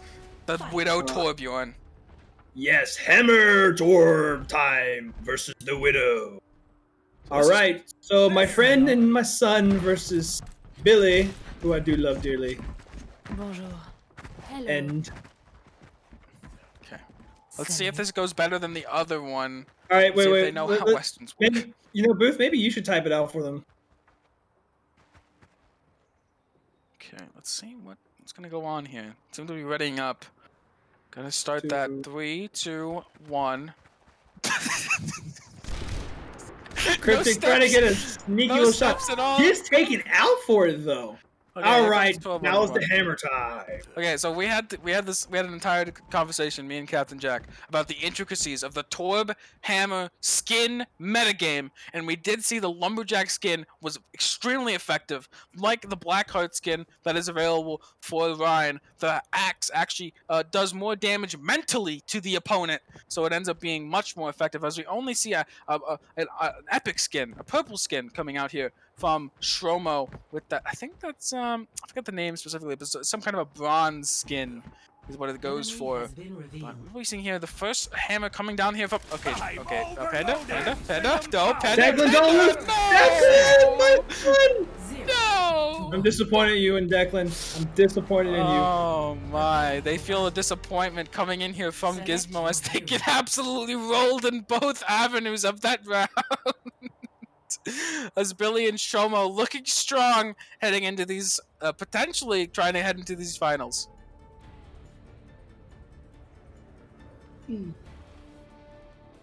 As now All right, now we see Cryptic coming out on the Roadhog. It's the Zen Roadhog versus the Mercy Hog. Yeah, Billy's saying Billy lives rent-free in Cryptic's head, it would seem. As now the hook coming out here from Shomo, an early advantage coming over to the side of Billy and Shomo, but now the squad coming back down, they have to run away. Nothing they can do here. As now trying to come out, looking for something, but just can't seem to find it just yet. Hook grabs Billy. Oh, apparently he's nodding his head as Billy calls hacks. Oh, I'm sorry, Billy, but Cryptic's too fun and going to be having you in his head. Trust me, that's a nightmare you don't want to live in, folks. Oh, Cryptic's head. Oh, but the hook. Tromo and Cryptic both at a one tap. Oh, Cryptic missed the hook, but he does hit the left click. And with that, Cryptic shows that his nightmarish head is not rent-free. Tromo choked. He could have won that. He misses the follow-up shot after he hooks the person on 300 HP. I don't know if he had to reload or not, but he misses the follow-up shot, and he lives with 100 HP. That was his round to win. But Cryptic clutching it up, trading the mercies early, and then as we now see, oh, the Pharaoh Mercy into the Pharaoh Hog. But can Shromo get it done here? We shall see if he can hit this hook onto this Mercy Warfare. Your support has arrived. Declan, there's a roof there. Can't rock it up. Almost gets a hook, but luckily Shromo misses. Getting huge right clicks though. Oh, the Cryptic. Cryptic almost going down. Gets caught in the hook. Somehow doesn't die to the one shot, but then the follow up does happen, and now it's not looking good for my son. Oh, and Cryptic calls Stromo out for the hacks, and honestly, it was just beautiful, but Billy takes the headshot onto my son, Declan. Probably just so dumbfounded that he lost his mercy pocket so quickly. Shromo's a little bit cracked on that Roadhog, but now it has been taken away. We might see here the Mercy Fair 1v1, I guess 2v2, but some people consider it a Mercy an extension of Fair, so maybe a 1v1 in some people's eyes, but we might be seeing that coming out here as both teams... Oh, actually, no, they don't have the Mercy available, so they can't do that.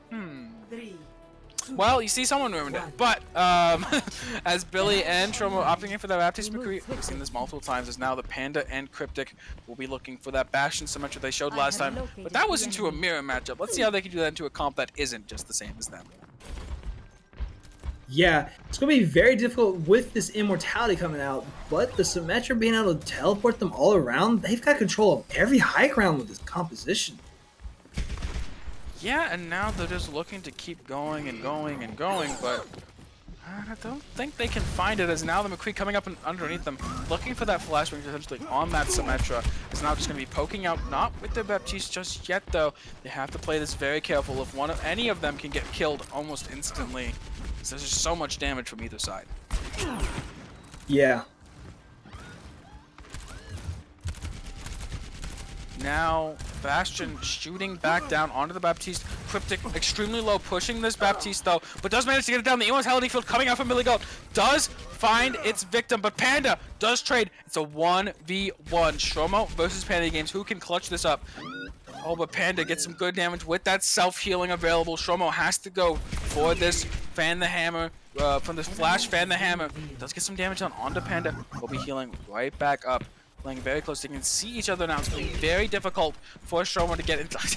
just getting poked out. Nothing he can do. Hello. Yeah, my son Declan just torturing that he has his own ability to heal. And finally Shromo gets taken down. Yeah, not much to do there. You're just going to get poked out there. Now we move to the 2v2. It is time for the match to decide who is moving on to the Transcendence Tier Finals. Will it be Cryptic and Panda Games Gizmo's best friend and son, or will it be Billy Goat and Shromo, the reverse sweepers that took out Praxis in the last round and might be able to take out these two just here, as we see the same composition coming out here from Billy Goat and Shromo, but a Baptiste Arissa here for Cryptic and Panda. A little bit more shield break on the side of Shromo. Maybe it'll prove enough to get the kills they need. The Hulk does come in. Shromo getting low, does force the immortality out. And with that, Billy's getting low as well with no self-heals. It's not looking good. Billy goes down. Cryptic is actually dead. Oh my goodness, Billy. It looks like Cryptic has popped you out of his head and jumped into yours rent-free, my man. As my son and friend take it on to the finals. It will be Tempest versus Ghostly Peppers in the finals for a Transcendence tier. But before we can get to that, we will be moving back to the Harmony tier for their finals. And then, of course, the Discord tier. And then, of course, wrapping up the night with the Transcendence tier. But in the meantime, before I move on to this next match, again, remember, exclamation point charity, exclamation point donate in the chat. We are so close to a 6,500 mini goal, and then of course the actual goal of 69, 69, 69. Such an inspirational goal to go for. So of course it's something we should all be striving for. But again, we have that today, and then of course tomorrow as well. So please, if you have anything to donate or spare in the meantime, those are your links to go to. All right, and now it's time for our finals match for Harmony. Jalapeno, Asterisk, and Dad Bod Goku versus the Firefight, Josh and Kura. And it does look like it will be... we will be staying first to 3 for finals. We did say earlier in the night that it was first to 4, but it seems that we will be staying with that first to 3, what these players are comfortable on. Not going to throw any wrenches in the mix just yet. As we move on to Eco Point Antarctica, one of the lesser seen maps here tonight. I think we've only seen it 4 or 5 times as compared to the others where we've seen them a vast multitude of times, it would seem. It's now we'll be seeing who can actually take it. Dadbot Goku has been a menace on that Roadhog, so I'm expecting nothing less, and of course it is. The Goku Roadhog back at it again, but this with the Moira against the Ana, which we've talked about ad nauseum, it would seem like, why the Ana is so good into a Roadhog. Yeah, that anti-nade is just so huge. Denying not only Roadhog's vape, but the Moira heals that pump out. Will all come down to, though, the first couple hooks. The second Roadhog usually typically wins the battle because... Oh, the second hog? Yeah, second hog. Because they stop the follow-up vape. Because once you hook, you can vape, and then you just hook them when they vape. Asterisk getting low, and Joe forced to use the nade to save himself from the skill orb. Asterisk probably waiting to be able to heal themselves, but finally do get that healing off. Looking on this back line, Kura's trying to flank around. Josh does have the ability to pepper down that Moira from range, something that Moira is not able to do. Has to expend an entire major cooldown, but now the Hog of Kura has no hook. This could be their time to go aggressive, but instead, playing a little more passive is Dadbot Goku, understanding the danger that the Ana poses to them. Yeah, and Josh trying to pull that strategy of donating before the game, donated another $20. So good job for him, Josh. Yeah, he's trying to prep up his game, looking to push in here as he does get hooked. Okay, that's not reflective of the donation. That is instead reflective of an Okay, so he was distracted donating. So what happened was he was putting the donation in. And he had the caster's curse right there. That's yeah, he got the caster's curse. That's on us, Josh. Not on you. That's not on you. The donation's great. It works. It's gonna work. Don't worry. But for now, they will be taking this capture area point as it unlocks in a couple seconds. Hog will be forced to drop into them, as I don't see a way in which they can win this 1v2, but I've seen crazier ones as Kura will be pulled down to the point. He does have the whole hog available, which means he can keep them off the point. And with that, he does and takes it. Kura, once again, showing that the donations do matter. It's actually a donation diff, by the way. Actually a donation diff. Only the donation could pull out the miracle that is that C9, by the way. Holy moly, amazing play there coming out from Kura. Oh my. And Booth asking if he could have some of that IQ. I feel you, Booth. I feel you. Oh my, an absolute massive brain play coming out from Kura, forcing the C9 there, as it didn't even cross my mind that he could have done that, but obviously his cerebral cortex is just expanding at a massive rate. Oh my. Now we do see the Roadhog and Moira coming out again for Goku and Asterisk. Yeah, again. It seems like we've talked about this again ad nauseum for how this Sigma Bat wants to operate. You want to just poke out, just wait for them to make a mistake. Once they get up close, force the vape, then you rock them, and then there's not much they can do. The hook does miss along with the accretion, and Asterisk almost getting taken down has to use the orb to kill themselves, but yet they're not doing it. Maybe they're waiting to get a little bit of extra heals on that. There we go. Asterisk finally throwing the healing orb out. Now that Kura is all alone up top, Josh needs to find a way to back up. Poor Goku is able to find a good hook. Yeah, Kura will be looking for some shots onto this Moira. Gonna be trying to avoid. Oh, low in the back though. Moira's gonna have to drop that heal orb again. Oh, the hook does break though. Almost took out Kura, but now Asterisk low in the back line. Already forced out that orb and doesn't have it available. His half HP. Sights are up. Managed to get back to their teammate with that fade ability, but now gonna be forcing out that orb once again as Kura is controlling this high ground. Asterisk has no cooldown and it's stunned and taken out, but so is Kura. Oh my goodness, both tanks now battling it out, but Josh winning the ult battle right now is they're 80% on that flux. It's gonna be time. The Hog has to look for a massive hook here, but the shield though from Josh is massive! And the stun! As now the ultimate almost available here for the side. Gonna be eating up all but the hook, come on! The hook came back off cooldown! Oh, poor Josh. Unfortunately, now they don't have to worry about that Roadhog in the upcoming rounds. That bot Goku's Roadhog has been a menace this entire time, so getting that out of the way and managing to take a round off of it too is very impressive, as I assume Josh and Kura are going to go back to that same tried and true composition they just played, as I don't know what is going to be coming from Dadbot Goku and Asterisk. It will be that Mercy Ash, and instead of the Sigma, they will be opting in for that Orisa. Yeah, Yeti makes a good point.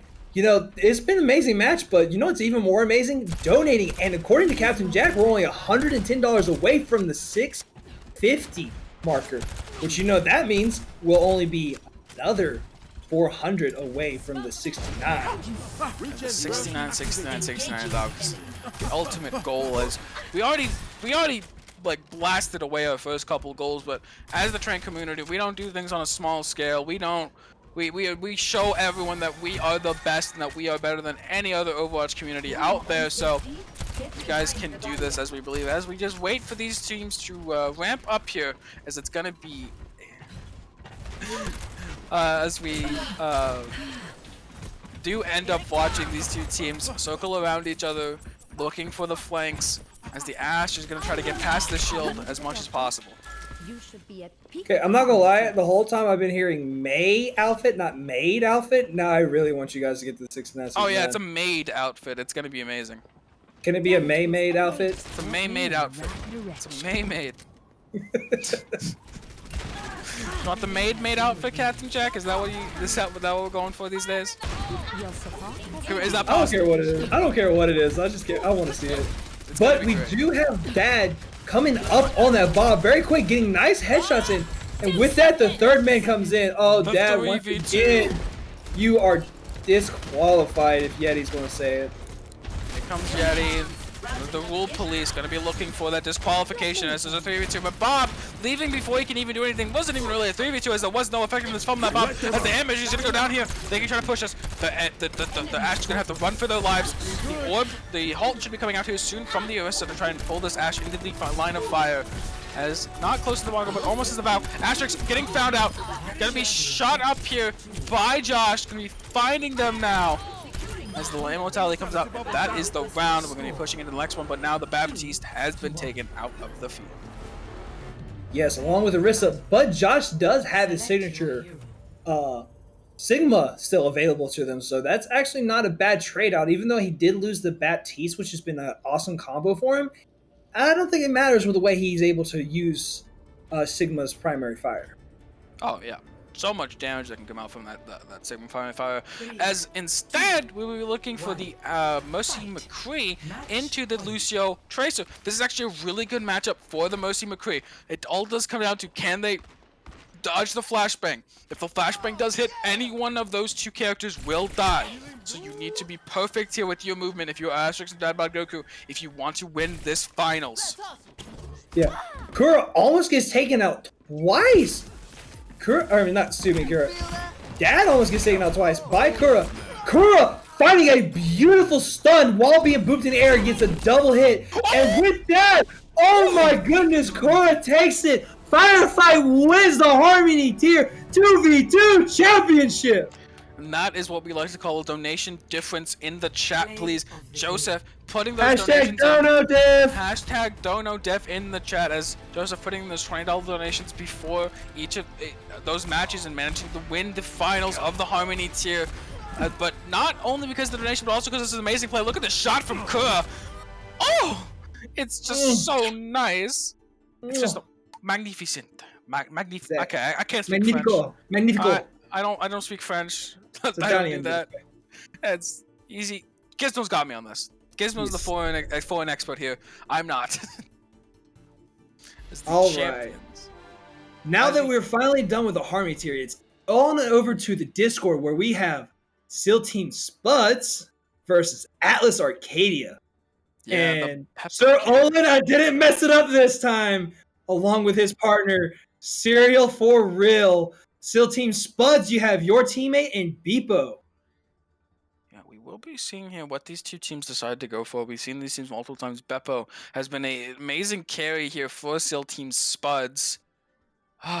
Has been just really good with that Roadhog, has been good on that Farah, has been good on that McCree, just been really good in general, just really solid on those carry type heroes for this thing, and your teammate doing a great job of supplementing him on those support characters, on the Mercy, on the Zen, on the Baptiste. So it all really does come down to this. The finals for the Discord tier will start here, and we'll be seeing who can take this match.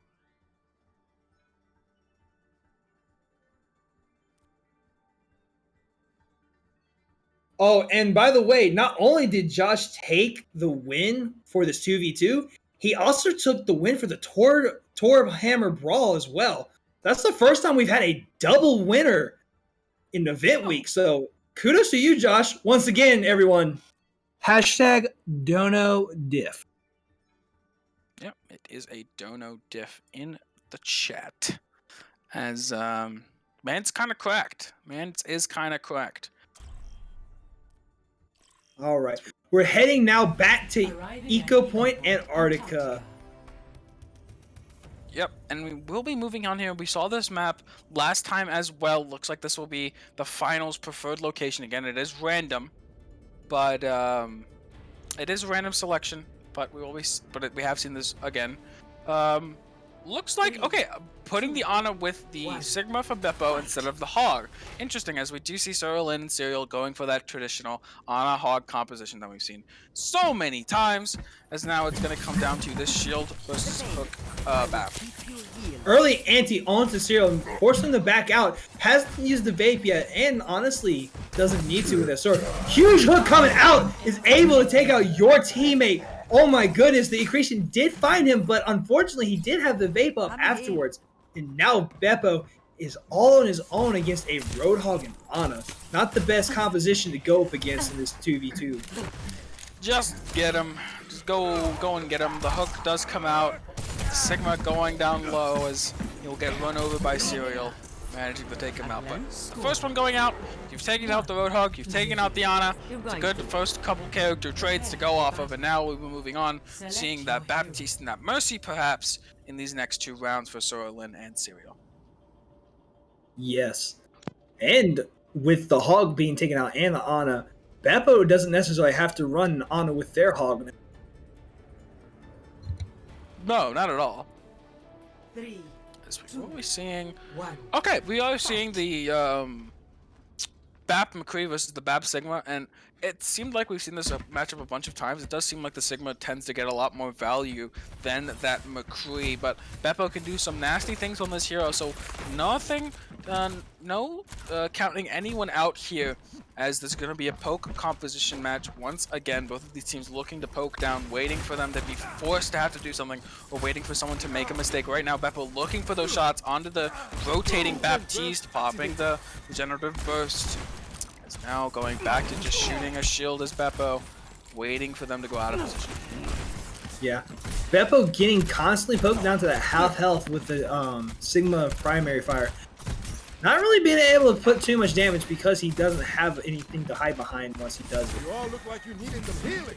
He's now going aggressive here, but they could be even going on this Baptiste. He gets stunned up, but oh, the right click not fast enough as the Immortality Field already coming out from Sorolin. His teammate gets taken down, and this will be a 2-0 start here for Sorolin and Serial. A good start, but nothing is sacred here. There could be a reverse sweep C9 incoming, as we've seen it before tonight, so nothing can get counted out. Yeah, and what an amazing play by the Immortality, stopping the accretion right there. It was just perfectly in best position it could be, but unfortunately not enough. Yep, SEAL Team Spuds here on the ropes.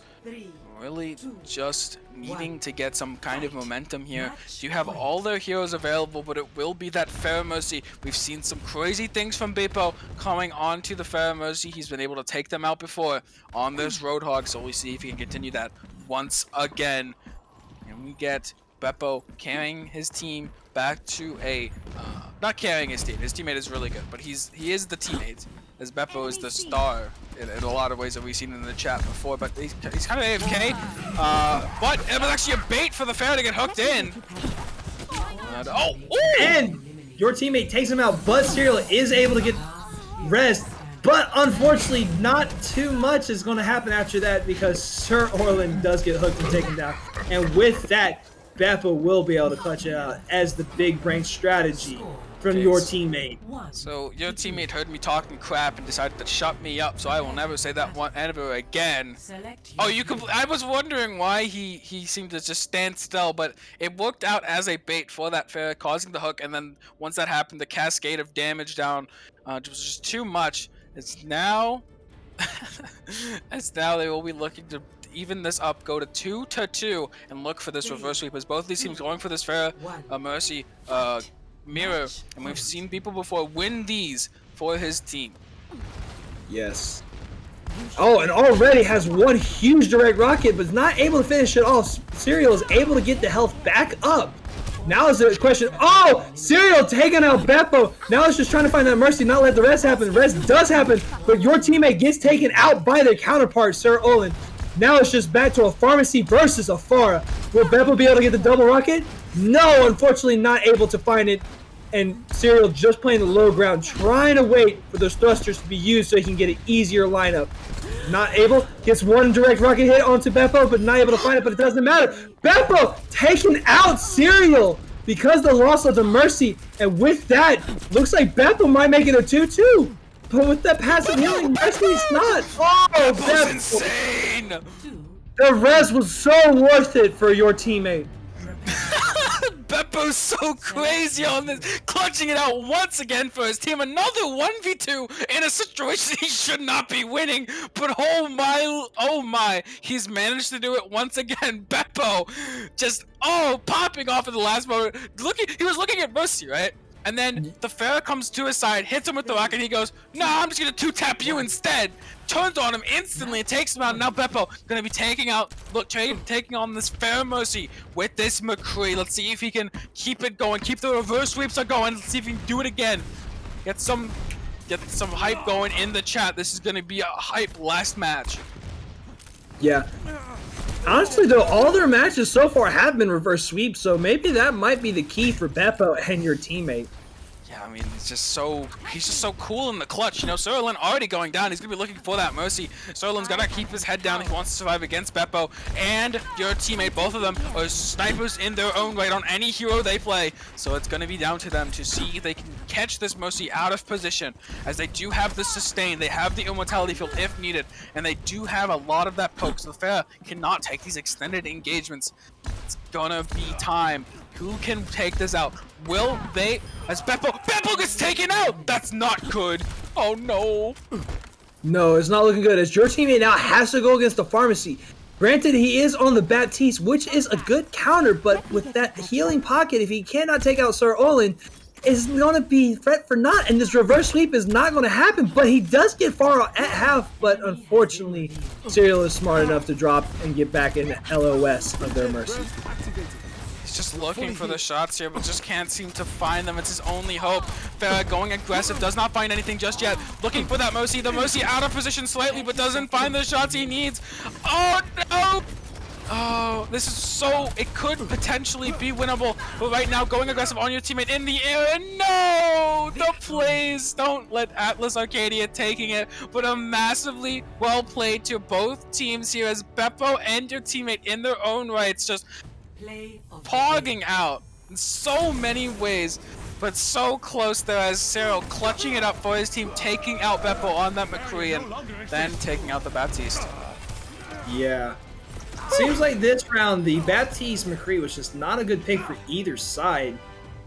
But hey, you know what? Congratulations, Atlas, for winning the 2v2 in Discord tier. Yep. Now it's time here for Ghostly Peppers versus Tempest. We've seen these things. This will be our final match of the night. Yes, Bubba, it is an Outlaws jersey. I can see you typing in that chat. I have like 5 of them, but this happened to be the one I was wearing today. Hey, I'm wearing my Philadelphia Fusion, so let's go. Yes. Oh my God, it's so crazy. But moving on to the Transcendence here, we do have Ghostly Peppers versus Tempest here.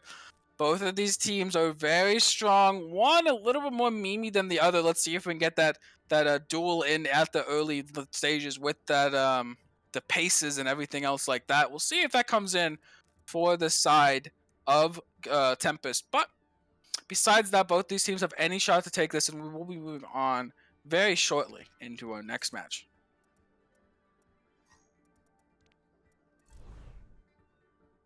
So, will the cohesion of Trippy and Waffle take down my son and my friend Cryptic and Declan? Oh, this is going to be a match for the ages. Will they also pull out the Torb versus Torb again? The Widow v Widow? God, I hope so. I do hope that does come out, but will be Castillo coming out here for the final game. This is the game we started the evening on, and this is the game that we will end the evening on, as Tempest looks to continue on and make it to these finals. But we shall see who, not to make it to the finals, win the finals. We're not making it there. We've already been there. We've been there. This tournament has gone on, and we are finally here at the end. But it's so hype here. The last match ending, that ending was so hype. Beppo with that absolutely amazing play on that Pharah, but then Atlas Arcadia bringing it back, not letting that stop them. But now we'll be seeing who can take this last game. All right, looks like we're going to start off with a serious round, as we got the Roadhog Lucio versus the Hog Zen. Oh, already hooked up here is Cryptic. Going to be healing back up as they both just reset their cooldowns. That hook still available here on the side of Cryptic. Is Trippy going to be speeding Waffle around, looking for something of value with that hook, maybe even trying to run over the Zenyatta like we've seen multiple times today. With Cryptic going to be acting as a brick wall, looking to tank as many hooks as he can if that hook would take out the thing. But a quick Discord coming out here, finding Huge Waffle's. Discord! Yeah. Going down instantly, Discord following the Lucio. He knows where he is. Giving that position to his Given location of the Zen 2, his teammate is now Trippy. Kind of looking for some way to clutch this up, but I doubt it will happen. As, yeah. That's not looking good. That's a Roadhog and a Zenyatta. Discord does so much damage. Trippy, it'd be okay if you want to go off the map. I would completely understand. Completely understand. There's no need for this. there's no need for it. Take the coward's way out, as Booth suggests to Trippy. Nope, just staring at him through the wall. Gonna be.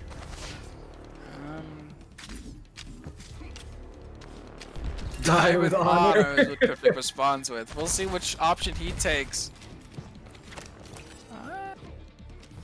It's like the angel and the devil on the shoulder, right? It's a Booth going, yep, cliff, and Cryptic going, no, a warrior's death in battle. We'll see which one he chooses.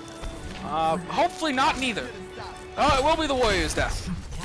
Looking to potentially cause a C9, but not gonna happen. A nice attempt there from Trippy, trying to get the boop off the point, but yeah, it's not gonna be enough there. And what a good start for Declan and Cryptic here on Castillo. Now that the Roadhog's out of the way, Trippy and Waffle can go back with their own Roadhog, and it seems like both teams didn't want to waste the ability of the Ana, so they might have a strategy for the Ana later on. Together, we are strong. Oh, we will be seeing the Zarya Doomfist that we've seen multiple times tonight. As now we're going to be seeing if those bubbles can come out, if they can find that Reaper, but it's going to be hard to shift. Oh, the Fade available coming out, dodging the punches. Now the Hog is getting, the ball is getting just beamed down. Not much they can do. Reaper finding the Doomfist. He's very low. Fades it once again. Does find the Reaper. Now it's a 1v1 with the Zarya. Oh, Cryptic almost being able to take out Trippy at 7 HP. What great bubble management from Trippy, and 7 HP. Amazing fade from Cryptic. Yeah. And now we got a 1v1 or a 1-to-1. 1-to-1 now. Cryptic with some amazing fades. They're dodging the Doomfist punches just perfectly, finding his target, his mark. But now it's going to be 1-to-1. The Hog is still available here, but instead they will be opting into that Mercy. It's going to be hard here. Pandas is going to have to hit all the shots he can to win this round. Yeah. Cryptic being on the four-legged horse honestly might not be a bad decision, though, because he is a tank player, and that is one of his signature tanks. Does it, the halt will be interesting to see if you can hit the halt, and that will cause enough damage to get them out of the sky. But for right now, it does look like they will be firmly planted in the sky. These Pandas can't seem to pressure them out enough. But as I said, he hits a bunch of amazing shots there, forcing more damage on the Pharaoh, causing them to bob down. Maybe, just maybe, they can take out this Pharaoh in the sky. Yes. But they're going to have to make sure that they can take out the Mercy, preferably first, because if the body falls behind coverage, it's going to be an easy res for Trippy. Yeah, they need to be killing them in a place where they can deny the res, or at least get on top of it fast enough. The Immortality Field coming out early here. The damage still coming down. Baptiste low in the backline, going aggressive. Is this fair? Not taking any damage to the wrist, are going low on point. Will be taking it out, following up with that Baptiste. It looks very grim here. As we saw earlier, last finals, it's going to be very difficult for them to take out the... Oh, and the boot does come down. Waffle able to find my son Declan and just nudge him off the edge. Yep, they will be pushed off the edge here, but again, it does look like there's still plenty of time to play, but the Roadhog is still available for Trippy and Waffle, one of the strongest 2v2 characters we've seen all night, the most consistent character we've seen all night long. And in the final moments, will they pull out the Hog? And yes, they will. Yeah, this is going to be a big disadvantage.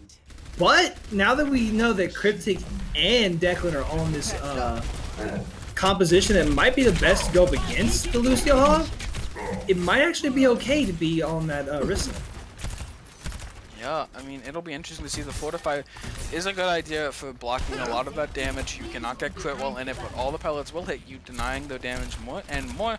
And as well as the armor that Orisa has, denying a lot of the intrinsic value of Roadhog's scrap gun.